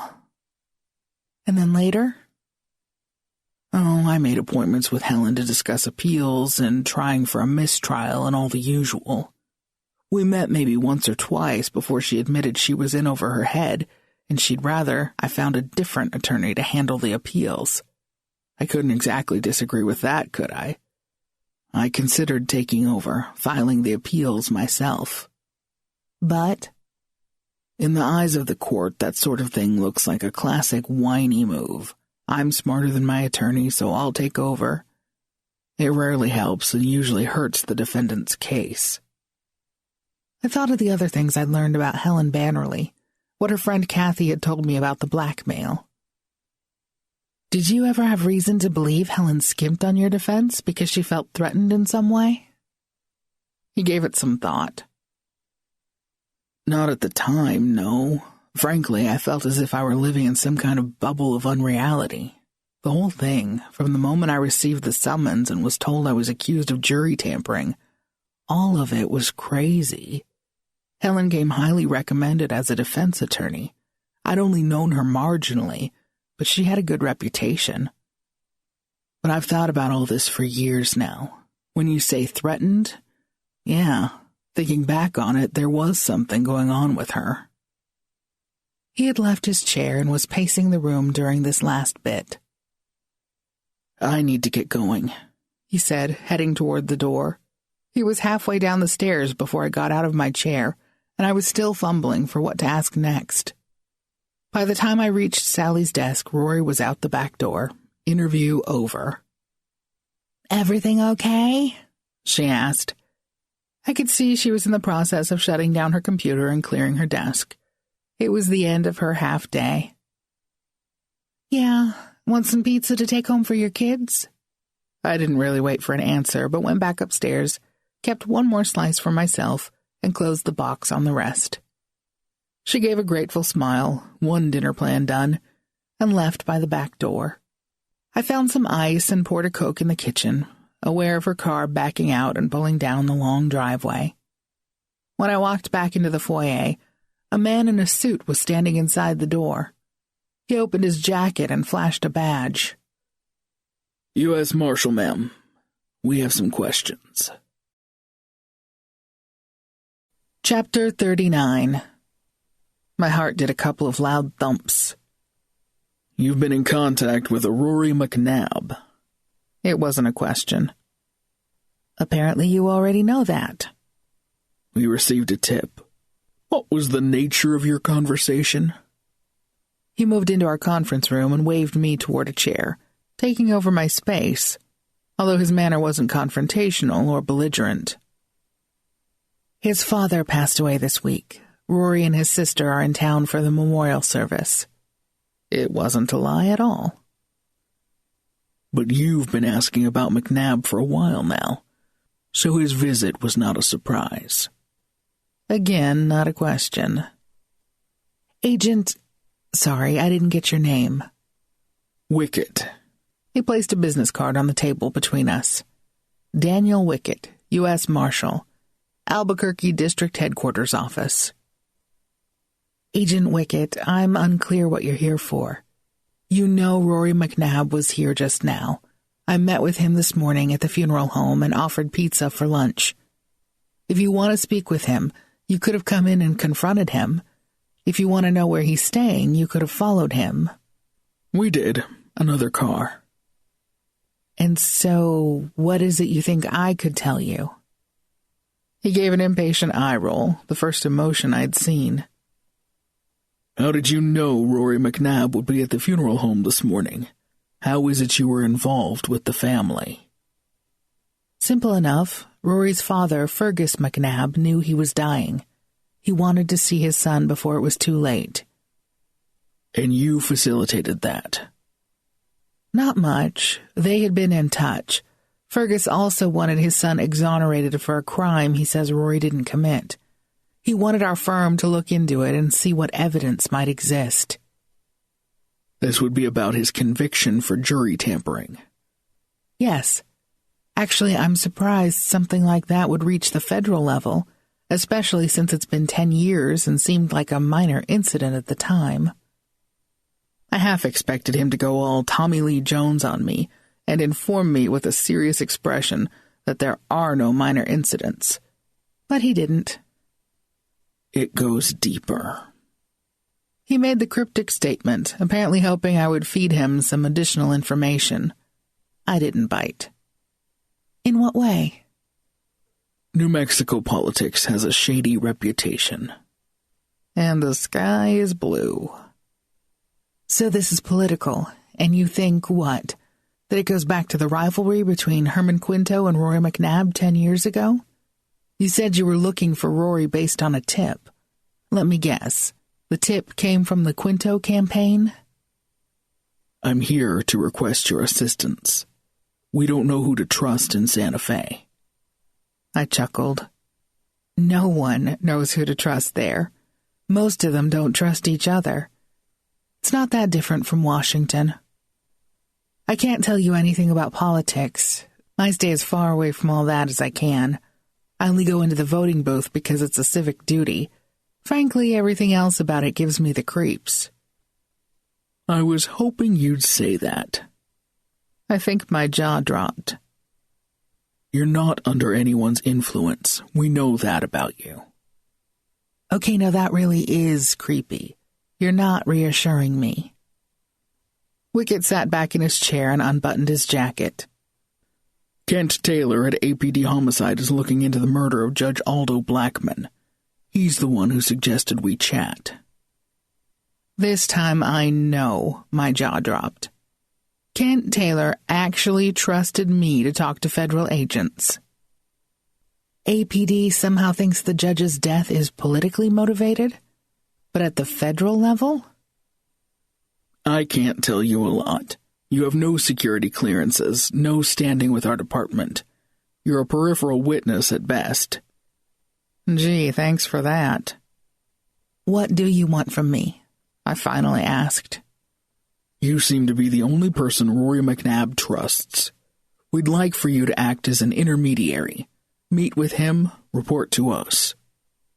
Spy and pass information. I squirmed in my chair.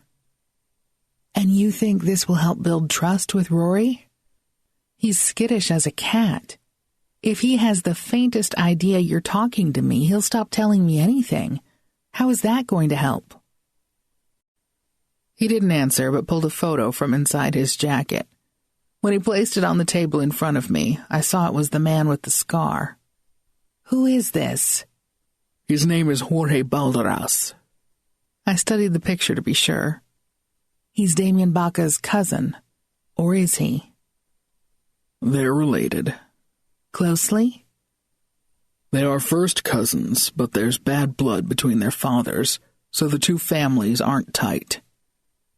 But Damien and this Jorge, they're close? He took a moment with his answer. As kids, yeah. Before Damien got caught on drug charges 12 years ago, they were together a lot. I saw him in the photos after Damien's trial, the one where Rory McNab defended him. What happened to him after that? He's around. I waited to see if he would tell me Jorge now worked for Herman Quinto. He didn't.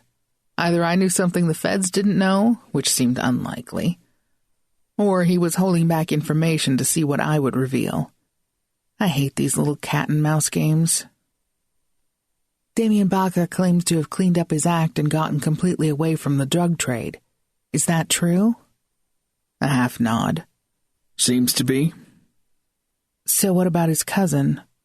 Is he done with drugs too, or still involved? We believe he's still in it up to his neck. He's higher up in the cartel than before, so it's harder to catch him with the goods in his hands, but the connections still exist. And what? You think Rory McNab is also involved? It could go a long way toward explaining how a guy lives for 10 years with no income. His story about selling paintings at the local bookstore had seemed pretty weak to me. Rory McNab and Damien Baca are still in touch. We know that from Baca's side of things. Apparently McNab goes through burner phones faster than the characters on Blacklist. He said some more, but I never heard much past Rory and Damien are still in touch. My thoughts took off, racing back over our conversations. Wickett's phone pinged with a message. He took one glance at it and was in motion, pushing back from the table and standing. Apparently the message didn't get me off the hook. He said something about my calling him as soon as I learned anything new, assurances that he would contact me again. It went by in a bit of a blur, until he was out the door. I locked up behind him and stood there a moment before meandering back upstairs to the slice of cold pizza I'd left behind. The food held no appeal. I drummed my fingers on the desktop until the sound began to drive me nuts. Had Kent Taylor actually told the feds to contact me? I dialed his number with a little trepidation. I had once been a suspect myself. Charlie, do you have anything new to share with me? Taylor said. Not his usual greeting, which was normally somewhere between tepid and grumpy. Well, no, not exactly. I was wondering how the investigation is going. I thought about the numerous rumors I'd heard about Blackman and his proclivities, but wasn't sure anything I knew would actually qualify as evidence. It's going, that's all I can say. Because?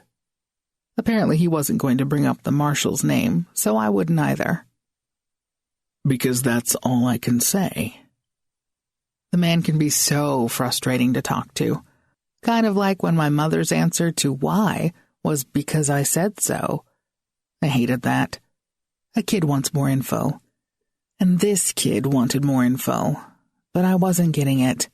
And Taylor's tone made it clear I wouldn't be able to pester him into talking. Chapter 40. Questions pummeled me. Of course, now that Marshal Wickett had left and I couldn't ask them. Jorge Balderas, the man with the scar, the great unknown of my case until now. The feds said he was still heavily involved in selling drugs. I knew he was associated with Herman Quinto in some way, either as part of his campaign entourage or what. His stepping out of Quinto's motorhome the other evening could have meant many things. Were they social pals? I doubted it. Was Quinto a customer? Entirely possible, but I doubted they'd be seen together so publicly if that was the case. The important ones don't meet with drug dealers. They have their people for that. Did Balderas work for the senator's campaign? On the face of it, that's what it had appeared. Surely the feds would know this if they were spying on all the players in this little game. But maybe their focus was all going toward Damien Baca and Rory McNab. Still, he'd shown me the photo of Balderas. If not for Wickett's statement about corruption in New Mexico politics, I could well imagine him and his agency turning a blind eye toward Quinto's campaign activities. I wrapped the cold pizza in a napkin, started to toss it in my wastebasket, realized it would stink up the whole room by tomorrow, pushed it away. How had an effort to put a dying father and fugitive son together turned into this? It made my head hurt. I spent a couple minutes in a self-indulgent pity party, why me funk, before deciding the whole thing wouldn't go away just because I wanted it to. Now I had to make the effort to get the answers.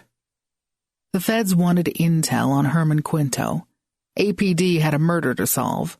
I desperately wanted out of the middle. I began by writing down what I knew, listing the players. Phoebe Blackman, beleaguered wife, socially humiliated, putting on a brave face. Helen Bannerly, affair with the judge, blackmailed because of it, pressured into letting down her client. Damien Baca, says he's cleaned up his act, seems to be true, his job, maybe not true, officials can be bribed, duh. Jorge Balderas. Other than what Marshal Wickett just said, the man is like a ghost to me. Damien's cousin, still dealing drugs, working for Quinto's campaign, maybe. Rory, still in touch with Damien Baca. WTH. What else is he not telling me? I formulated a list of questions and went over them several times. With Rory especially, questioning him would be like approaching a wild critter in the woods. The slightest misstep or hint of aggression on my part would send him running. Which was exactly why the feds had approached me rather than trying to haul him in. They didn't give a crap about his jury tampering conviction. They wanted him available to point the finger at Quinto, to help break up some major drug ring, or take down major politicos, or whatever it was. I shoved my notepad aside and paced the floor. Why didn't they just follow Rory until they caught up with him, take him to whatever brightly lit room they take people to, and question him until he caved? Keeping him out of prison was their bargaining chip, and it seemed like it would be a pretty effective one. The answer hit me as soon as I faced the bay window and saw the street below. Rory remained elusive, and they'd had no luck catching him. Rory would talk to me. I was the bait. It was a disturbing feeling. But it made perfect sense. Catching me with the element of surprise on his side, Marshal Wickett got me all set up with the scenario, but he could have called it off at any moment. Then came the text message, and he bolted. Something had happened. The vehicle that had tailed Rory away from here had lost him, or maybe not. Rory had developed excellent evasion skills, and he must have spotted the car right away. In this quiet neighborhood, it would have been easy peasy. I gathered my list of suspects and headed out. Crawling along in traffic on Central, I nearly shut off the top of the hour news on the radio until I caught Fergus McNab's name. I turned it up. Was the father of Rory McNab, the lawyer arrested 10 years ago on jury tampering charges. The elaborate escape, seemingly planned by father and son, was headline news at the time, but no news leads have been found. The solemn voice reading the story switched abruptly to a perky female who informed me that traffic was slow and go on the major downtown arterial streets. Yeah, I kinda knew that. I arrived home to find the McNab story at the top of the news on TV as well. In a segment that went beyond the usual length of a local interest piece, they had resurrected Fergus's arrest more than a week ago and made much of the fact that he'd been after congressional hopeful Herman Quinto. A not subtle reference to Quinto's being the front-runner in the race let me know this particular station leaned heavily toward the senator's political party. The video showed Fergus being walked into the police station, every bit of his age and physical frailty evident. Then they flashed back to rehashing the story of Rory's conviction, with footage from the day of his verdict when he and Helen Bannerly had stood on the courthouse steps. Helen seemed harried, under pressure. Her answers were terse and not upbeat. Rory stood by, slickly groomed, pudgy in what had been his comfortable role as an up-and-comer in local politics. I couldn't help but notice the difference from the lean outdoorsman he'd become now. He stepped toward the camera, edging Helen aside, and put in his own 2 cents. This is not over. I am not guilty of these charges, and will be working tirelessly to uncover the truth and prove my innocence. The news anchor, sitting elegantly at her desk, turned to her co-host. Of course, we all know that, within a short time, Rory McNab vanished, a fugitive from the law. Informed sources at the time suggested Fergus McNab most likely helped his son in his disappearance. That's right, Patty, and now we may never know the truth. I felt my blood pressure rising at the waste of time. Other than tarnishing an old man's reputation, what had that story actually accomplished? I switched to another channel. This one was even worse. They'd apparently already talked about Fergus's arrest and now his death. A news team stood outside Fergus's trailer, catching the moment live as the reporter tapped on the door and Christine answered. The reporter gave some faux sympathetic comments about how this must be a difficult time for the family, and then thrust the microphone in Christine's face for a response to the question, "How are you feeling right now?" I saw Christine stand a little taller and take a deep breath. I'm feeling as though my family's privacy has been invaded in the worst way. Leave. Now. She closed the door, leaving the questioner on the front step without much else to say. The in-studio newscaster quickly butted in with some inane closing remark, and they skipped to another story. Serve them right, as their misguided attempt at live coverage flopped big time. I felt a little rush of triumph on Christine's behalf. Her response had been dignified. Unfortunately, the overall impression on camera was that this had been an ill old man living in a dumpy trailer park, perhaps driven to desperation in his final days. All because he couldn't let go of the idea that his son had been wrongly accused. Chapter 41. I couldn't let go of the idea that this sudden bout of news coverage didn't just happen. There are too many murders, rapes, and horrific accidents vying for a news department's time, and the death of one old man in a nursing home didn't normally begin to compete. So who had tipped them off? For that matter, who had alerted the federal marshal's office to dig into all this? It hit me that the answer had to be Herman Quinto. If not Quinto himself, someone in his campaign, or someone sympathetic in law enforcement. No one, other than the police and the family, had known of Fergus's intentions with the gun that night. The arrest was done quietly. The arraignment... Wait, the arraignment. Someone in the courtroom? The possibilities whirled in my head. Someone learned that Fergus had set out to get Quinto. They must have told the candidate or his security detail. Who else would benefit by spreading this whole story via the media? We were getting into the final days before the election, the time when all publicity is good publicity, as long as it puts the candidate in a sympathetic light. Portraying Fergus as a nutcase or desperate old man against the polished, I-love-the-people politician, it had to be campaign tactical brilliance. I would bet money that the evening news tonight would have Quinto on camera, making sympathetic noises about this poor old man. It would become the perfect way of leading into the many ways he would campaign for better care for the mentally ill and stricter restrictions on gun ownership and tighter laws on housing conditions in trailer parks. Was there ever a politician who didn't figure out a way to cover all the angles, tell the people what they wanted to hear? Drake came in just then and said 3 little words every woman loves to hear. What's for dinner? I had been standing in front of the fridge for several minutes. I suppose it was a logical question, but I must have given him a blank look. He came up behind me and wrapped his arms around me. his body warm against my back. "I'll tell you what. You take Freckles for a walk. I'll come up with food." I love this guy. So does Freckles. She saw me put on a coat and pick up her leash, and she went completely wriggly. She was bounding out the front door before Drake even had a chance to wash his hands. The street lights were coming on, and I was glad I'd opted for the jacket. This is the time of year when we have gorgeously warm days, but the temperature plummets by 20 degrees about 5 minutes after the sun goes down. The dog and I made a quick sprint down to the park 2 blocks away, where I let her off the leash long enough to race around until her energy flagged. Meanwhile, I kept mulling all the info pertaining to the McNabs and the people I wanted to talk to. By the time we arrived home, there was a fantastic gingery smell coming from the kitchen, and Drake was dishing up plates of stir-fry. The guy is a whiz in the kitchen. I tell you, I would have looked at the few veggies in the fridge and wondered what on earth to do with them.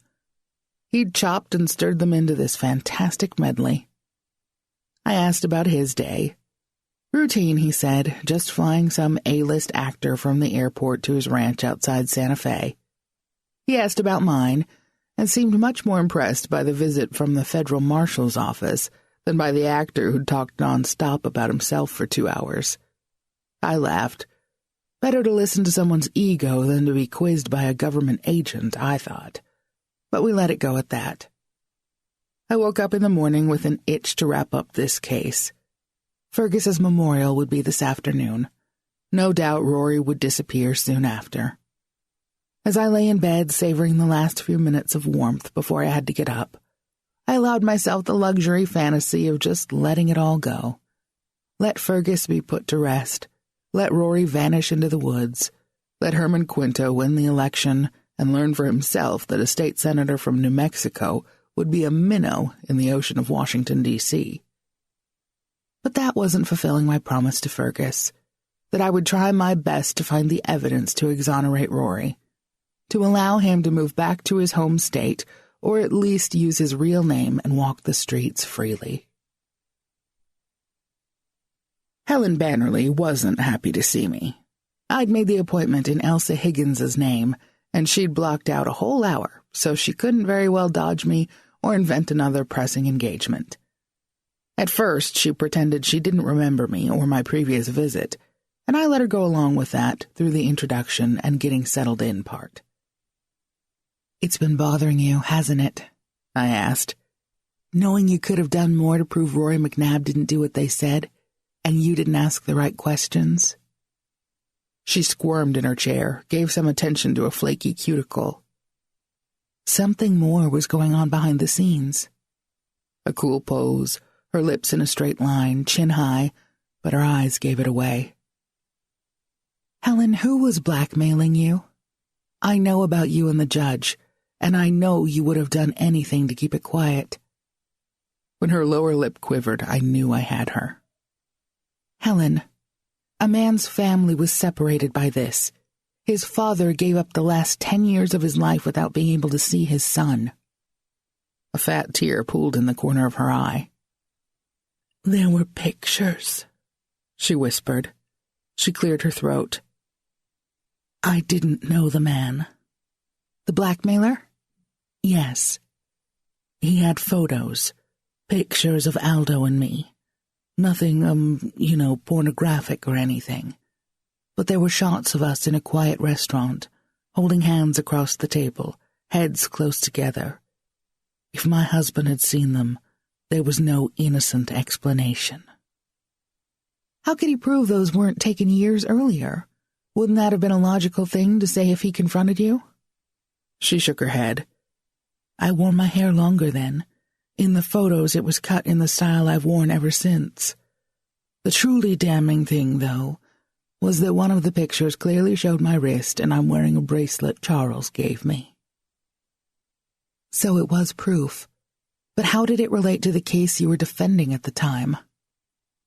"I asked the man what he wanted from me in exchange for the photos. It surprised me when he didn't ask for money. He said Rory McNab needed to go to prison for his crimes." She dabbed the tear away before it could roll down her face and spoil her makeup. We were due in court in 2 days. I didn't think there was much in the way of a case against Rory. I just didn't know what to do. So you did nothing? I presented the evidence I'd come up with. I didn't hold back any vital information, if that's what you're thinking. There just wasn't much. It was a flimsy case, all based on my having to prove a negative. How do you prove someone didn't do something? I honestly thought the prosecution would maybe have a few facts proving he did do it, and all I could do was create reasonable doubt for the jury to believe he might not have. Herman Quinto prosecuted both cases, didn't he?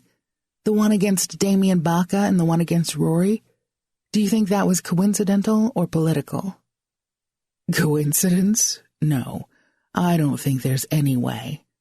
Quinto pulled strings to get the case against Rory McNab. As far as it being political, seriously? Is the Pope Catholic? Of course it was political. It was no secret that both Rory and Herman planned to make a run for the open state Senate seat from this district. She had leaned back in her chair, but sat forward now, her index finger jabbing the blotter on her desk. I've thought about this for years. Quinto didn't really need to win that case. All he had to do was smear Rory's reputation. Which he could have done through the media, right? Just the fact that a political candidate was on trial for dishonesty would have sealed his political aspirations and made Quinto's victory a sure thing.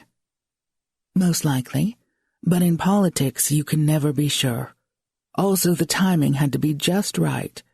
Too early and someone else would have jumped into the race. But by making sure the arrest and trial happened after the filing deadline, Quinto had it made. Convicted, Rory would have been automatically out, and Quinto would have run unopposed. Innocent, Rory's future could have gone either way. Voters could have chosen to be sympathetic, or they could have turned him in. I need to ask one thing. Did you withhold any evidence that clearly would have gotten Rory acquitted? No, I wouldn't have done that. I couldn't have lived with myself. My marriage was important, and I went to great lengths to protect it, but not at the expense of a man going to prison. The mention of the reason behind the blackmail brought another aspect to mind. Why did you go back to seeing Aldo Blackman? I understand about being young, an intern in his office, all that, but once you were away from him, married to someone else, why risk it? Have you ever had the attention of a powerful man, Charlie? Has someone with charisma and money and power shined the light of his attentions on you? She didn't wait for an answer. It's unbelievably compelling. You feel like a helpless little shaving of metal in the presence of a magnet. The night the pictures were taken was the first time I'd seen Aldo in 3 years, but the charm and romance were all there.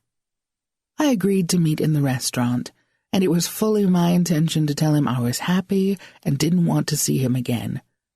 But he said all the right words, reached for my hand, leaned over to whisper in my ear.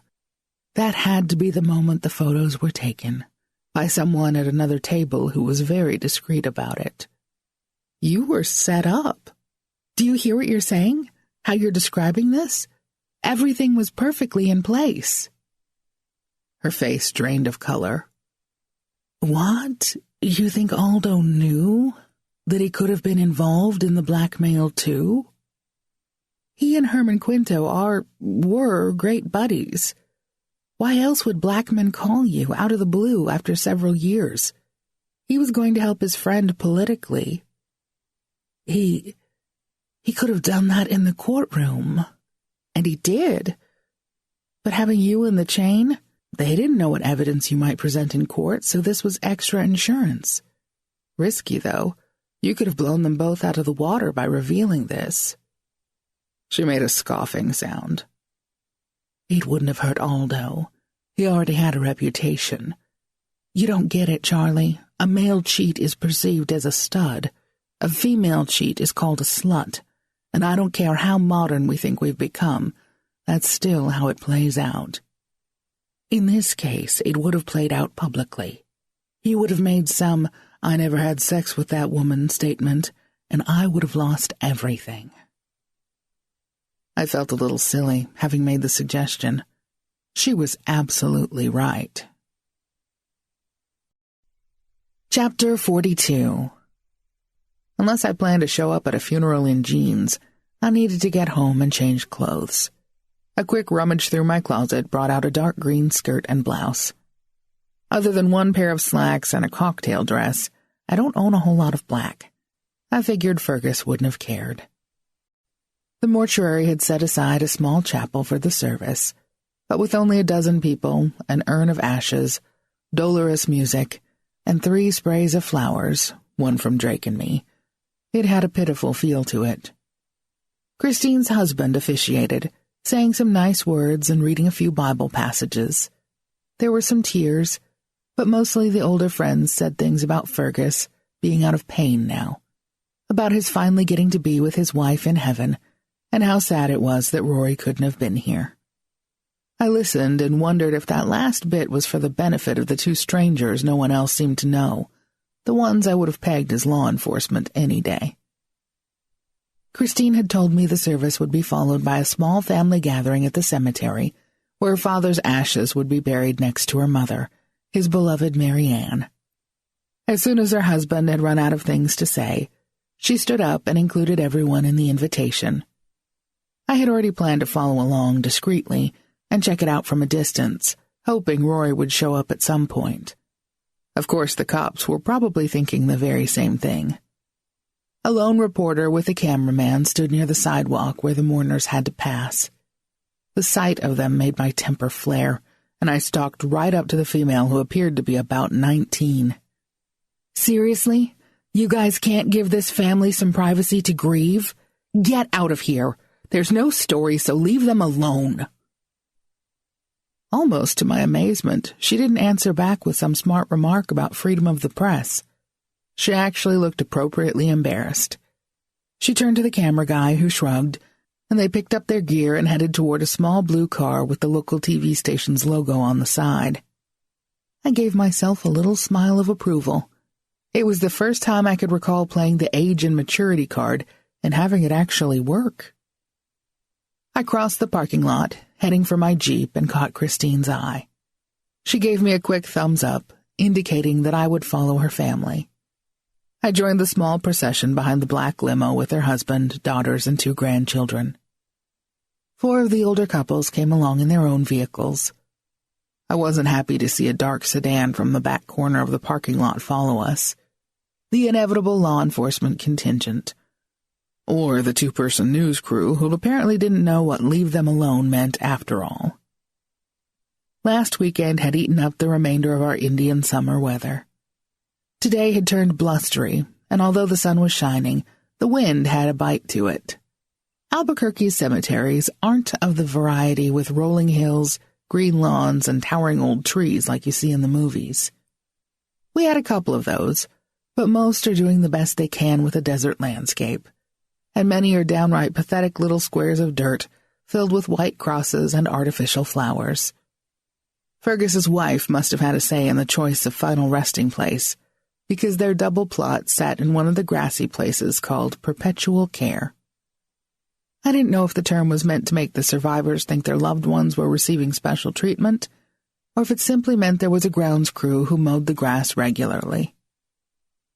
We arrived at one of hundreds of look-alike plots with flat in-ground markers and a smaller-than-normal hole to contain the urn of ashes. I gave a quick look around in what I hoped was a casual way, but didn't spot Rory. Still, I had a feeling he would be somewhere nearby. The nice thing about the graveside portion of the service is that it's missing the heavy, sad music. For some reason, that's the part that always gets to me. I walked across the grass, noticed the 2 men in the sedan, definitely law enforcement, had rolled to a stop 50 feet back and weren't leaving their vehicle. If Rory was near, I hoped he'd spotted them. Again, Christine's husband said some final words. He seemed good at it. I wondered, but had never asked, if he was a clergyman in real life. The old friends lined up to shake hands with the family members, seeming not quite comfortable with what they would perceive as the newfangled idea of hugging everyone you met. I held back, wanting a word with Christine before I left. If nothing else, it seemed we should keep in touch over Rory's situation, especially if I was able to find the magic key to exonerating him. On a pretense of reading the inscription on Mary Ann McNab's grave marker, I scanned the area again. The dark gray car was still there. Otherwise, I saw 2 groundskeepers in navy dungarees, one holding a grass trimmer but keeping it quiet out of respect, the other carrying a shovel and rake toward a small shed about 100 yards away. A lone man knelt beside a grave across the narrow access road. He'd removed his cap and placed a small bouquet on the grave, and his white hair revealed him to be much older than Rory. "He'll be at our hotel in a half hour," Christine said in my ear, startling me. "Rory, I think I've convinced him to join us later at Fur's cafeteria for a meal. We have to head back to Denver early in the morning. Come along if you'd like." "You don't mind? I really need to talk to him, especially if he's leaving town soon." "I assume he will. In fact, I'm not 100% sure he'll show up this afternoon, but it's worth a try. We can give you 2 some time alone." She spoke softly, keeping an eye on her 2 grandkids, who seemed to be itching to run and cavort on the grass. They had chosen a hotel in the Old Town area, so it was a quick stop for me to run home, change clothes, and swap cars. If the agents monitoring us followed the family to their meeting spot, they would be watching for me to show up in my funeral garb and driving my Jeep. When I arrived at the side parking lot, it was in Elsa's 20-year-old boat of a Buick. I'd swapped skirt and blouse for skinny jeans and a fleece, and my hair was now up in a ponytail with a ball cap pulled low on the forehead, and a pair of huge round sunglasses I'd unearthed from a dresser drawer. A backpack over one shoulder contained a loose pair of pants that could easily go over the jeans, and the fleece could swap out for a shiny purple windbreaker. Hair and lipstick would require only a few seconds to change. Not that I'm paranoid about the government or anything, but the persistence of these guys was beginning to irritate me. A strident psst caught my attention as I walked through the hotel lobby, and I ducked into the gift shop to find Rory paging through a magazine from the rack. I gave my attention over to a display of elegant shawls. "Don't bother with Chrissy's room. Those guys have the elevators and the hallways covered," he said in a low voice, which even the nosy-looking clerk couldn't hear. "Meet me at the Lowe's on 12th, the paint aisle, and we'll go from there." He set the magazine down, slid out the shop's side door, and disappeared down a little corridor that seemed to lead only to the restrooms. So, okay, change of plans. I bought a pack of spearmint gum, feeling somehow guilty. Stupid, I know. Out in the Buick, I looked carefully over the entire parking lot for the white sedan Rory had been driving, but there was no sign of it. I headed for Lowe's. I'd looked at paint chips for nearly 10 minutes before Rory appeared at my side, with the startling stealth of a tiger in the wild. "Will you quit scaring me like that?" I demanded, hissing the words out through my teeth. He pointed to a sunny yellow sample. "I like that one." "Really?" I gave him a look. "Is this where you want to talk?" "Nah, I passed a little park on the way here." I noticed his red jacket had changed to blue, reversible, no doubt. And here I'd been thinking my own disguises were pretty crafty. We walked out of the home center with a few paint samples in hand, ostensibly a couple going home to decide what color to paint the kitchen. I headed for the Buick and caught Rory eyeing it. "I like it," he said as he approached the passenger side. "Let's go." Tired of the drama with this whole setup, I broached my uppermost concern as soon as we'd pulled out of the parking lot.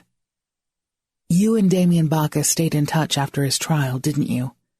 In fact, you 2 were friends all along." He seemed a little surprised, but didn't say anything. "Was that the real reason you went to great lengths to get him acquitted on the drug charges? Was the jury tampering real?" So tight was my grip on the too large steering wheel that my knuckles stood out. "No." I pulled to the curb on a small residential street. "What about the blackmail of Helen Bannerly? Did you know about that?" Helen? I turned off the engine. Come on, Damien had to be behind it. His cousin, Jorge Balderas, had the photos. He's the one who ordered Helen to skimp on your defense. Rory's face had gone a peculiar shade of pale green. You didn't know? I could see his mental wheels turning. Damien wouldn't. He couldn't quite formulate a sentence. You know that for a fact? Really, Rory? Who stood to gain and who stood to lose? He turned in his seat and met my gaze full on. You're on the wrong track with this. My arrest and conviction was orchestrated by Quinto and Blackman. No one else. The two of them are the only ones who wanted me in prison, and they'd planned a way to be sure I would be sent out of state. He seemed so certain that I wavered. You've been in touch with Damien all along, haven't you? A momentary flicker in his eye told me I was right. Now I only needed to figure out what it meant.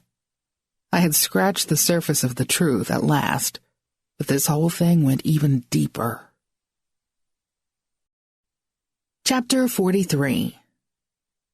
It all goes back to Herman Quinto and Judge Blackman. I repeated the thought in my head long past the time I delivered Rory back to the parking lot, where this time he got into a red minivan. He had probably changed motels, too, and I wouldn't be surprised if there was a new cell phone in his pocket. Actually, I reminded myself that I shouldn't be shocked if he was on an eastbound plane by this evening. Rory's parting words to me in the parking lot had been, I want you to stick with your investigation. Check your bank balance. You'll see a decent retainer in there. It might have just been talk. After all, I'd already told him I owed it to Fergus to continue. But when I got to a stopping place and looked at the RJP Investigations account, sure enough, there was a new deposit for $10,000. That fairly well clinched it. I had to keep working on this. Blackman was dead. Damien seemed in a safe place with a prestigious job and no recent stains on his record. That left Herman Quinto as the other of the major players, and one Rory specifically had named. With a mere 3 days left before the election, the senator was campaigning almost nonstop, so it was a simple matter to go to his website and find out the time and place of his next appearance. Tonight there was an open mic political forum. I noted the time and planned to get there an hour early.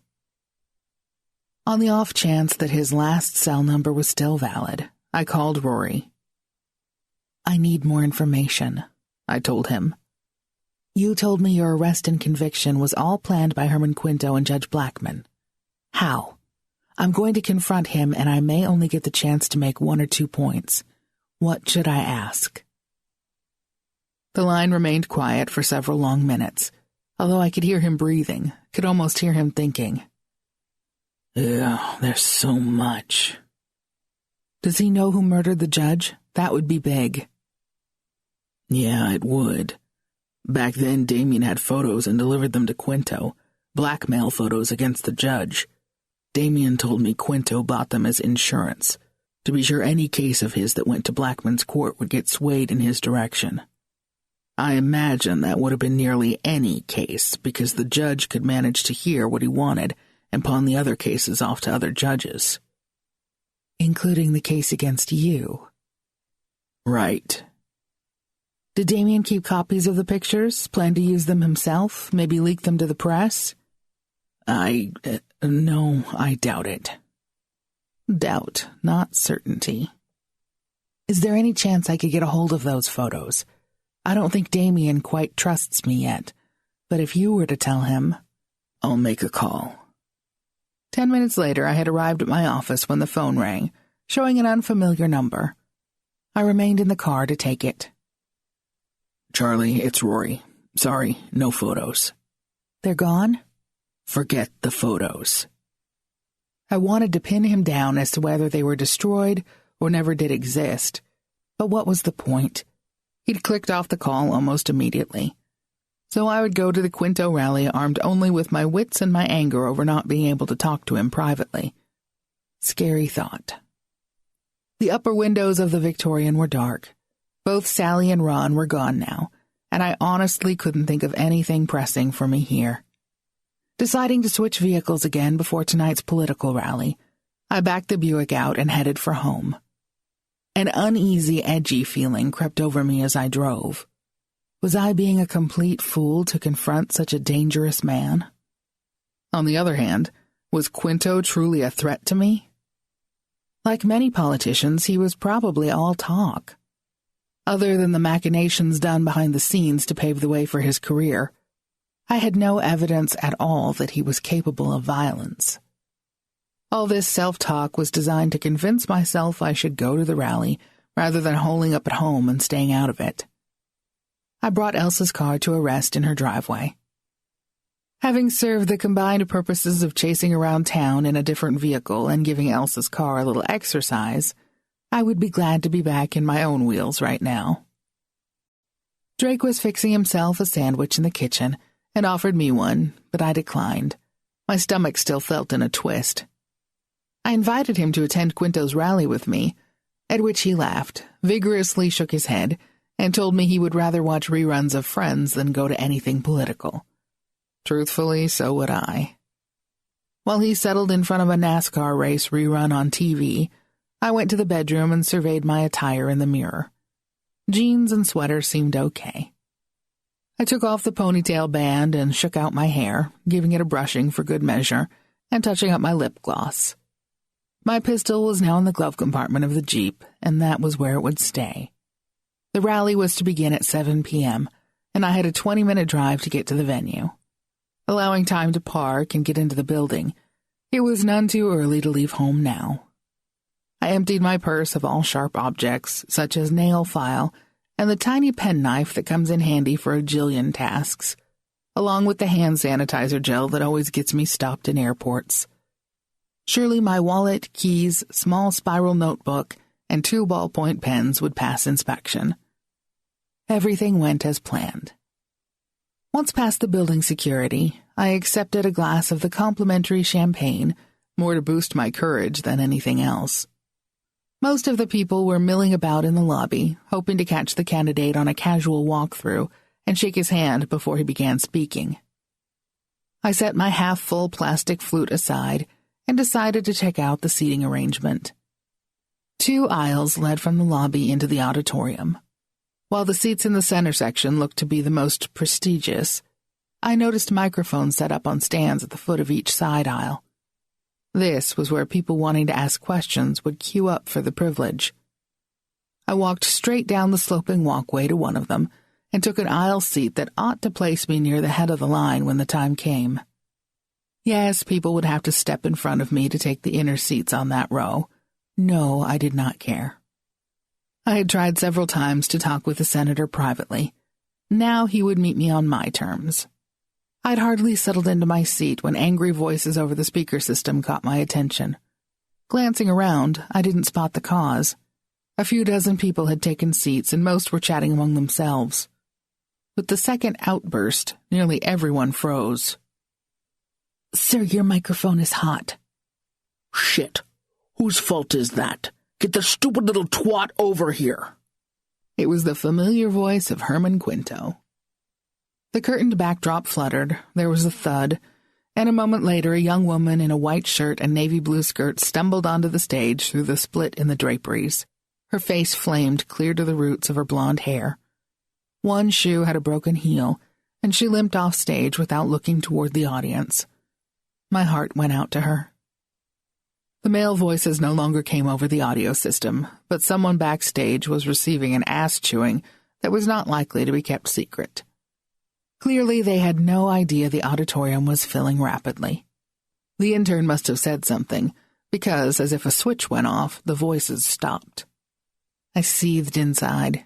Being on the receiving end of such a tirade hadn't happened to me since college, but watching another poor girl humiliated was enough to bring my anger meter into the red zone. As the seats filled and the lights dimmed, I thought about Quinto and the harm he had caused, for years now. When I saw an aide walk up to the microphone in the aisle near me, I knew the Q&A period would soon begin. I got out of my seat and walked right up to the man, positioning myself first in line. The master of ceremonies went into an overly long introduction, glossing the candidate to a high shine and telling us nothing new at all. Then Quinto stepped to the podium and flashed his public smile over the crowd. He went on a bit too long, but at last he announced he would take questions. The helper at the other aisle went first, holding the mic for a gentleman who led with a soft question about social services, which played right into Quinto's talking points about how he would always stand ready to serve the people of our great state. Right. When the applause had died down, my turn came. My stomach did a small flutter when the man beside me whispered, "Go ahead." Was I playing with fire? Maybe. I did it anyway. "Senator, you had quite a stellar record as a prosecutor before taking the Senate seat.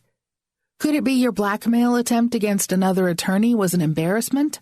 A reason to come up with evidence to put away your competition? To send Rory McNab to prison? Maybe even to murder a judge?" The phrase, "you could hear a pin drop," is no exaggeration, I discovered. Faces all over the room turned toward me. Quinto's expression went dark, and for a moment I thought he might burst a blood vessel or something. The man holding the microphone for me gasped, just as the MC stepped forward and said, "We are not here to listen to slander. Next question, please." I sensed a rush of movement behind me, and a hand with an iron grip took my elbow. For the first few steps I felt many eyes on me, but attention soon turned back to the speaker at the other microphone. By the time we exited the auditorium, Quinto had brushed off my outburst with a joke and proceeded to utter some more platitudes that the people wanted to hear. The lobby was eerily empty now, with only trays of used champagne flutes and wadded cocktail napkins to show for the lively hubbub earlier. I shook my arm to loosen the grip on me, but my captor wasn't quite so easy to get rid of. 2 more men joined, one on my left, the other behind, and they walked me all the way to the outer doors. One pushed the glass door open, and the others stood firm in their resolve that I would not re-enter. Fine by me. I'd learned 2 important things. Herman Quinto had a mean enough temper to humiliate an underling, and he certainly reacted strongly when accused of breaking the law. The man was a bundle of raw anger. I shook off the feeling of the man's hand on my arm, soothed my ruffled feathers a little, and headed for my Jeep.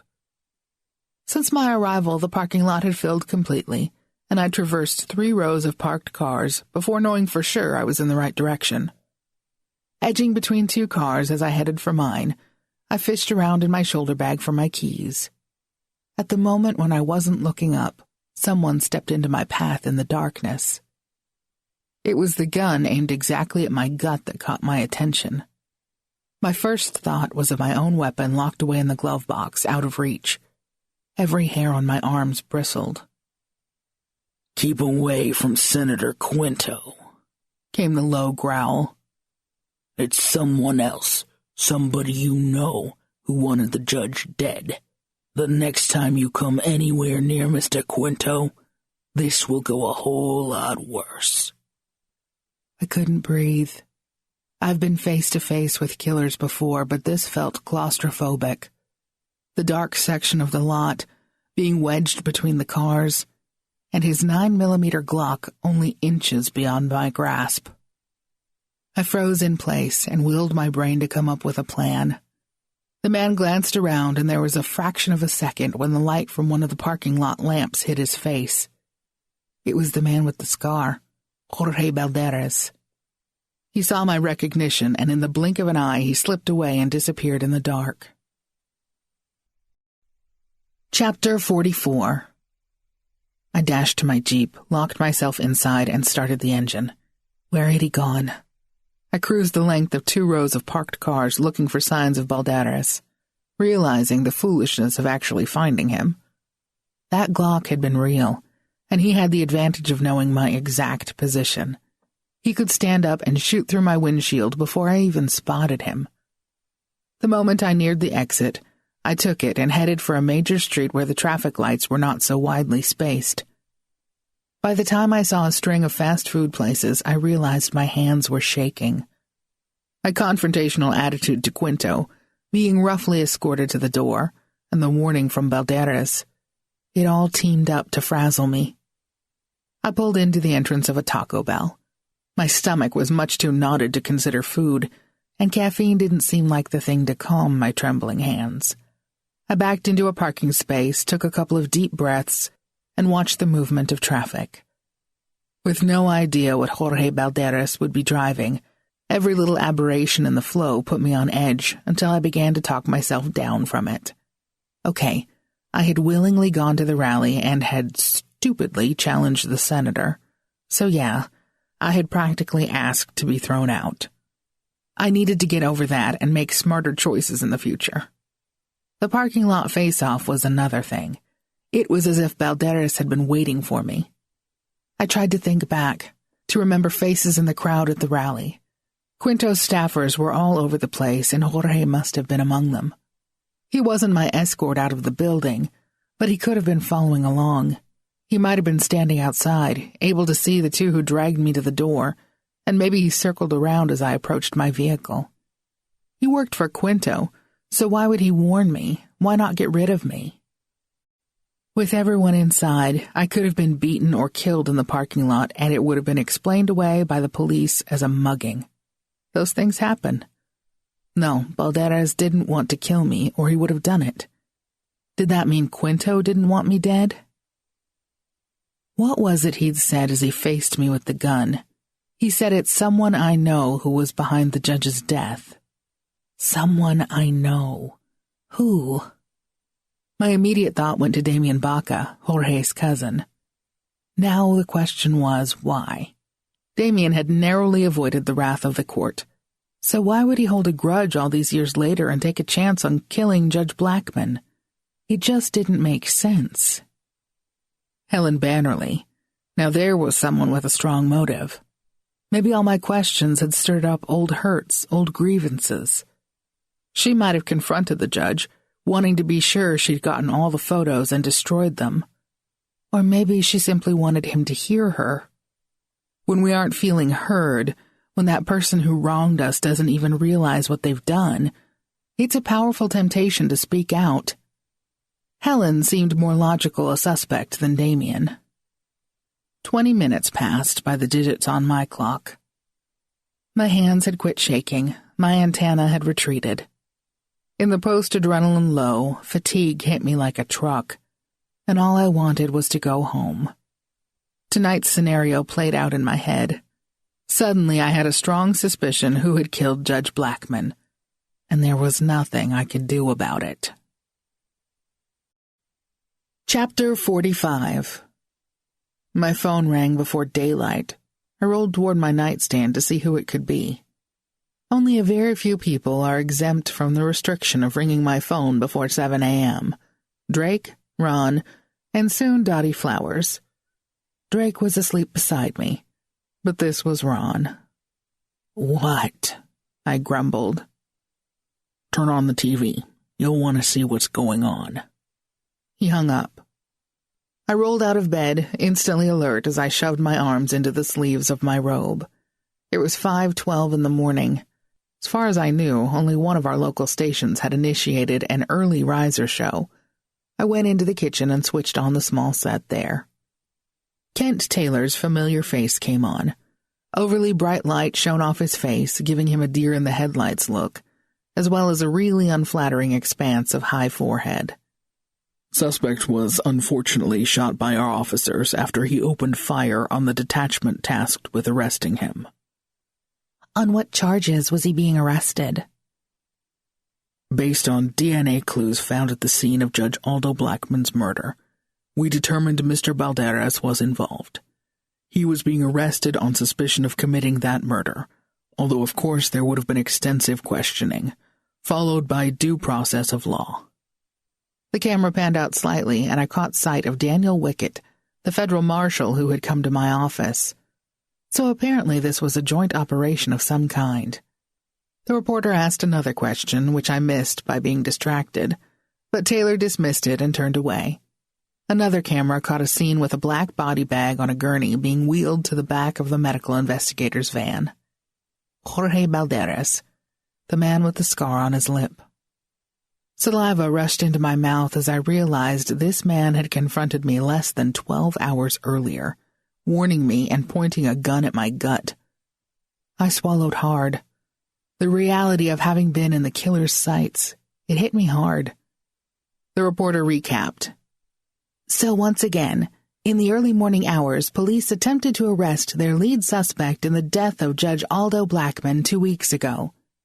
During the course of that confrontation, the alleged suspect opened fire and was killed by officers at the scene, here near Central and Rio Grande Boulevard. Less than 6 blocks from my house. The news anchorman at the studio took over. Shocking news indeed, Pippa. Perhaps all the more because Mr. Balderas was a key campaign worker for congressional candidate Herman Quinto. We still have no word on what possible motive could have driven this man to murder a judge. His co-anchor piped up. Breaking news is coming in that there are already protests by both civil rights leaders and watchdog groups who are claiming police brutality against the Hispanic victim. Mr. Quinto is expected to make a statement in time for our noon newscast, and we will be on the scene to cover that. Both wore somber expressions and tusked appropriately at the right places. I didn't envy Detective Taylor in the coming weeks. This thing was going to go both political and racial before it was all over, and he was stuck in the middle. I probably knew more than I should, and the realization prickled at me. Rory's history with the judge, his friendship with Damien that had continued through the years, Damien's relationship to Jorge Balderas. I debated going to the police, but what would I say? Rory, when asked about the photo of Jorge, had dodged the question about knowing him. For all I knew, they were not acquainted. Impatient about waiting for the coffee maker, I stirred instant coffee into a cup and microwaved hot water. Rory's words came back to me. You're on the wrong track with this. Quinto and Blackman together orchestrated my conviction. Were the police on the right track, or was Rory correct? I wondered where he was right now. After the funeral, he'd indicated he might stay closer to New Mexico. With Blackman dead and Quinto probably headed to Washington, D.C., he was becoming more comfortable here. I wondered if he felt the same as of this morning. Christine phoned as I was eyeing a package of English muffins. I recognized her number and picked up. There's an Albuquerque story that's made the national news, she said immediately. I think they're talking about that judge who ruled in Rory's case. Yes, that's the one. Do you know where Rory is right now? I'm not for sure. Christine, what's going on? He's mixed up in this, isn't he? Charlie, can you promise some kind of investigator-client privilege? It doesn't really work that way, but the more I know, the more I can help him. What has he told you? I heard a ragged sigh over the line. I haven't slept since we got back to Denver. In Albuquerque, Rory and I really talked for the first time in years. I told him how I'd always felt about what a spoiled kid he was, how Dad forgave him anything and everything. He actually acknowledged it and said he felt sorry about it. We mended a lot of old hurts. That part of the conversation was good. A moist sniff, and she cleared her throat. He told me other things, too. About the judge, about working near him as a young law student. The judge made advances, actually threatened both men and women who wouldn't go along with him. He says there were photos and recordings. Her voice broke. I couldn't believe it, Charlie. He was abused by this man. Others were, too. I know. You do? One of the women was Helen Bannerly, Rory's defense attorney. She was so mortified and scared by it that she went into a whole different branch of the law, one where she would never have to appear in a courtroom. My God, the damage that man did. No wonder. No wonder what? A long silence went by before she spoke again. Charlie, there's more. Rory basically confessed to me when we were together. Confessed? To? My mouth went dry. Surely I hadn't heard correctly. Almost. Well, not exactly. Oh, God, I don't know for sure. He has this friend, a guy named Damien. My brother told me that he'd said to Damien that he wished someone would do away with the judge. A few days later, it happened. Are you sure? Everybody reaches a point where they wish some tormentor would be gone. But the way he said it, Charlie, I think he meant for Damien to act on it. That solicitation of murder, or I don't know the terms, I just hear them on TV. My mind reeled. Had Rory actually paid Damien? If so, it was definitely murder for hire. Did he say anything about money, giving money to anyone? I sank onto a chair at the table. I'd been so wrong in my conclusions this time. No, of course not. He was just furious that the judge had gotten away with making sexual advances and holding it over young lawyers, that their compliance, or not, would determine the outcome of their cases. Wow. The entire legal system turned on its ear because of one man who couldn't control his urges. I turned my back on my coffee and food. My stomach wasn't going to be able to handle anything for a while. Chapter 46.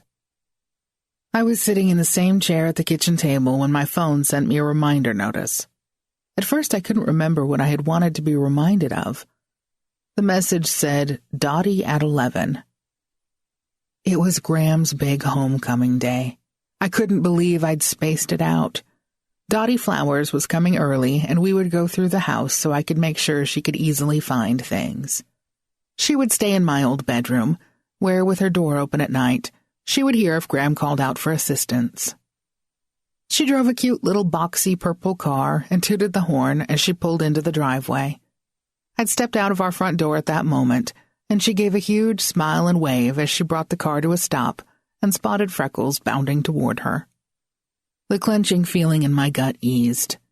Dottie was a wonderful breath of normalcy after the past surreal 24 hours.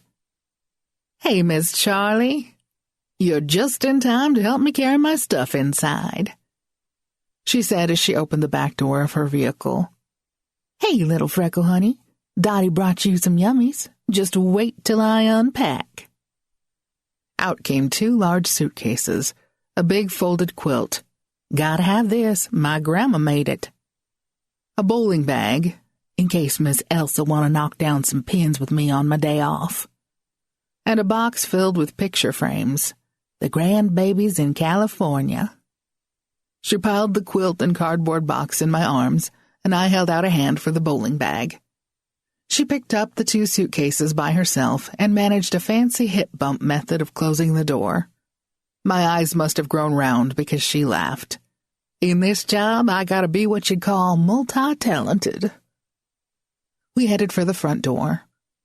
Dottie had come over once before, long enough for a quick overview of the housing arrangements, and she remembered everything we had discussed at the time. She walked into the living room, set down the blue suitcase, and carried the other toward the kitchen. "This bag got my cookbooks and a couple kitchen tools I like. Wasn't sure if Miss Elsa has a juicer, so I brought my own." She left the brown suitcase near the kitchen door. "She gonna love my carrot blueberry juice. There's enough healthy stuff in it to get her running around the backyard." "Good for you. She'll love that." I set her personal things on the bed in her room and came back for the blue suitcase, but she had beat me to it and hefted the huge thing up on a chair. Once she'd set the bag down, she reached into a pocket, told Freckles to sit, which the pup actually did, and handed out 2 treats. "We'll leave you to get settled, unless you want some help." "Oh, I can put my own stuff away any old time. We ought to make a shopping list. Miss Elsa could be a mite hungry when she gets home. They never feed you anything satisfying in those places." We went into the kitchen, where a quick inventory showed well-stocked cupboards but a sparse fridge. I cleared all this out when she went in the hospital. Sour milk and mushy lettuce wouldn't have made for a nice homecoming.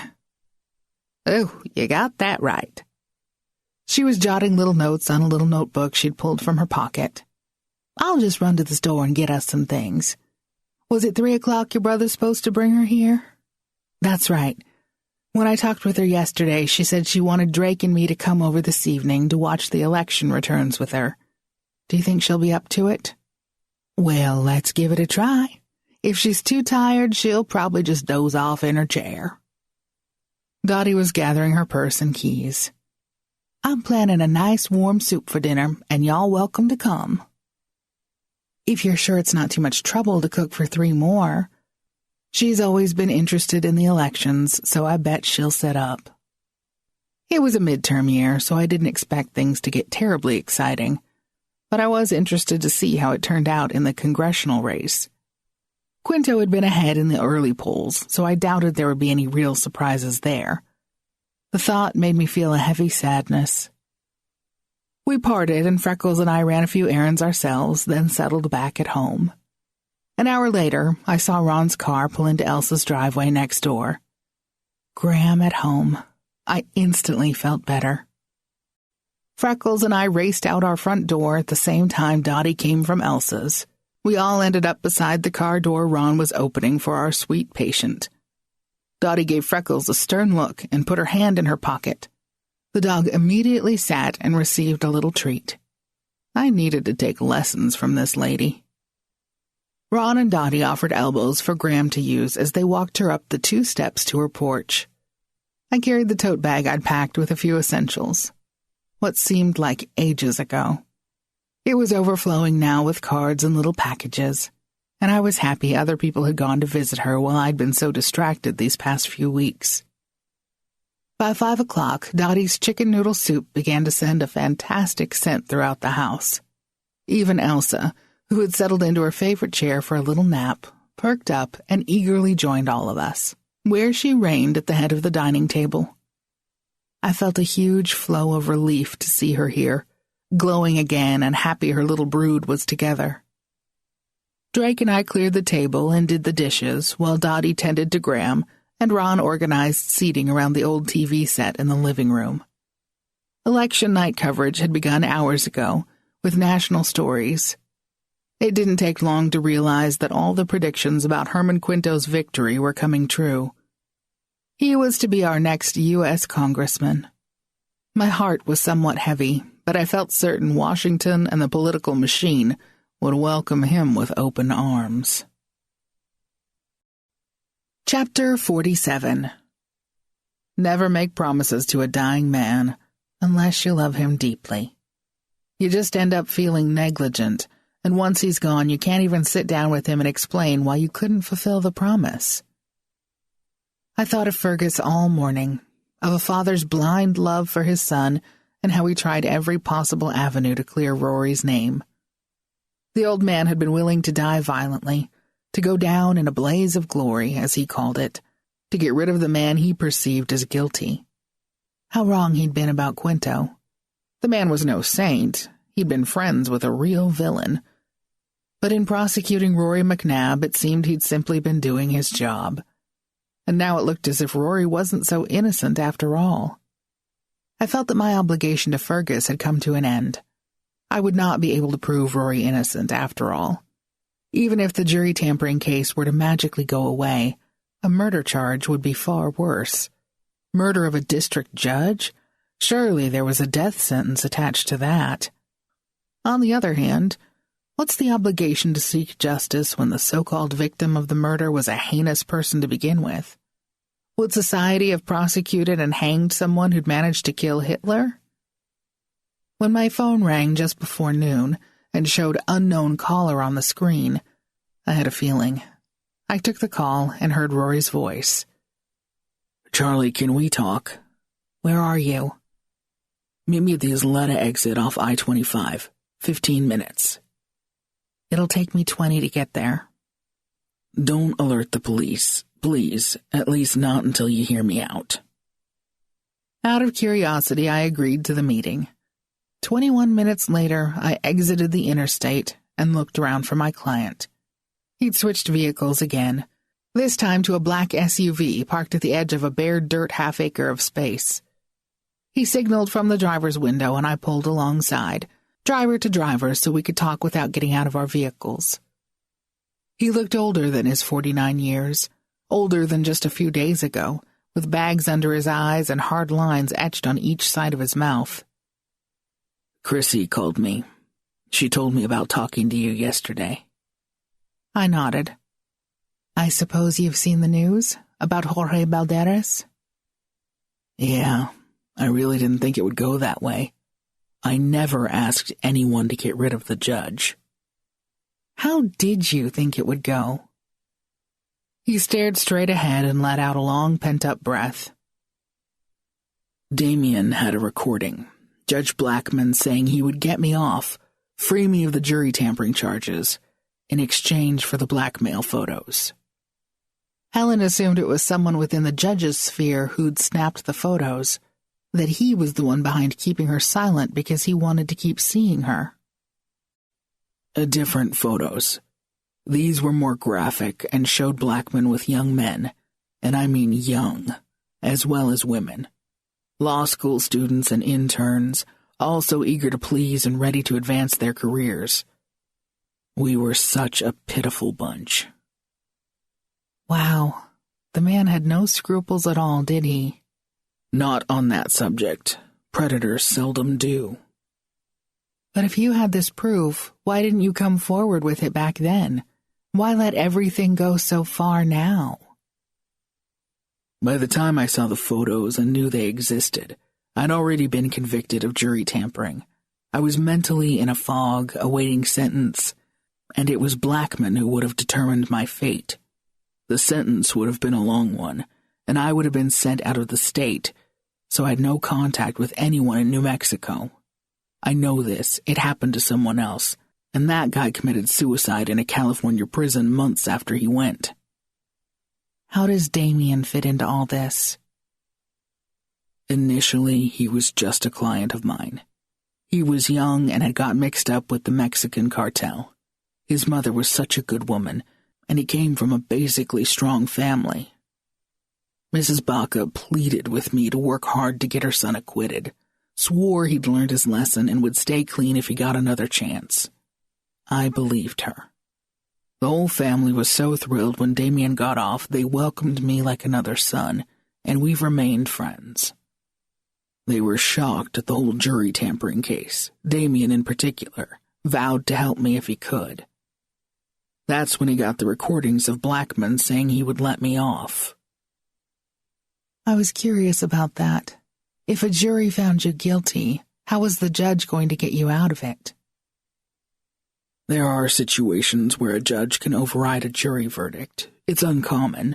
More often the judge can go hard or easy during the sentencing phase, and that's what Blackman was holding over me.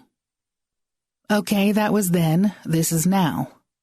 I felt my anger rising again. You told your sister you wanted the judge dead.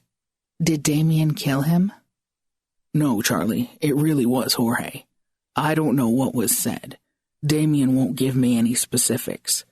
I assume he told Jorge what I'd said. Whether Jorge took it as a request, a command, a job, I have no idea. They'll trace your connection to Damien, and because they're cousins, to Jorge. Can anyone prove you uttered that statement about the judge dying? Would Damien have recorded you saying it? He shook his head. No, I don't believe he would. Believing something and knowing it, however, can be two different things. I had been convinced Quinto was the authority behind Jorge Balderas and his actions. I still wasn't certain. A sad look came over his face. I'm not sure where I'll go. Eventually, maybe Colorado. I'd like to be closer to Chrissy, get to know her daughters better, and her grandkids before they're all grown up. But there's something I definitely plan to do first. He held up a packet of photographs. The judge's crimes can't be used to convict him of anything now, obviously. but I have a friend who writes a blog about predators. He posts warnings of the signs which kids, young people, and parents should look out for. He names people, especially the powerful or wealthy who've gotten away with it. He tells the stories so other innocents can avoid them and law enforcement can watch for them. Perhaps something good would come from Rory's actions after all. Why not just come forward, here and now? Bring these to light yourself. I still have that conviction hanging over my head. And being a fugitive from justice for so many years, the law could come down hard on me before I have a chance to accomplish anything. For the first time, he smiled a crooked little smile. But we're working on it. Damie and I are putting together all the evidence we can muster, and I talked to Helen Bannerly. She apologized for the way things went back then. She wants to reopen my case and get me absolved. Quinto was the one who sent Balderas to intimidate the jurors. He had plans all along to discredit me and put me in prison. We know this, but we need proof. I wondered whether anything they could come up with would be enough to derail Quinto's political career now that he graduated to Washington. Rory seemed to have read my thoughts. One day we may have sufficient evidence, but until then, I need to keep a low profile. So you'll go back to Maine? Not saying that. I have to keep my options open. I need to be able to vanish again. He stuck a hand out his window, reached across the space between us, and took my hand. Thank you, Charlie. Did your dad know about the abuse near the end? Rory withdrew his hand and gave the tiniest shake of his head. It was some consolation to me, knowing the old man had never learned the worst of the secrets. The first time it had been Fergus's idea to help his son disappear. He told me as much. Now Rory was in charge, and I had no doubt he could do anything he was determined to do. At my slightest hint of stepping forward to tell what had happened, he'd already said he would evaporate. I had no doubt of this. We parted, and as I drove away, I pondered all that had happened. We'd spent the last half hour only a couple of freeway exits away from the airport. Rory could get a last-minute ticket to anywhere and be on a plane almost by the time I reached home. It wasn't the first time a client of mine had a dodgy story, and it certainly wasn't the first time a politician had sidestepped responsibility for his actions, I thought as I headed westbound toward a lowering sun. Justice. It's a concept everyone wants to believe in, and here in America we like to think we have a good system for it.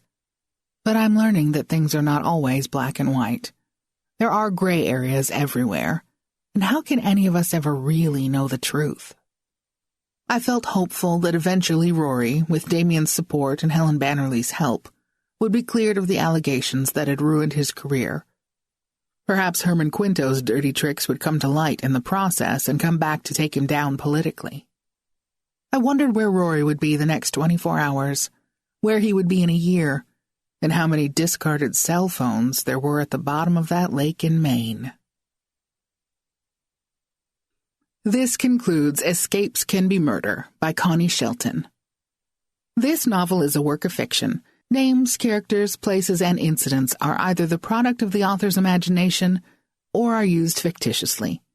Any resemblance to actual events, locales, or persons, living or dead, is entirely coincidental.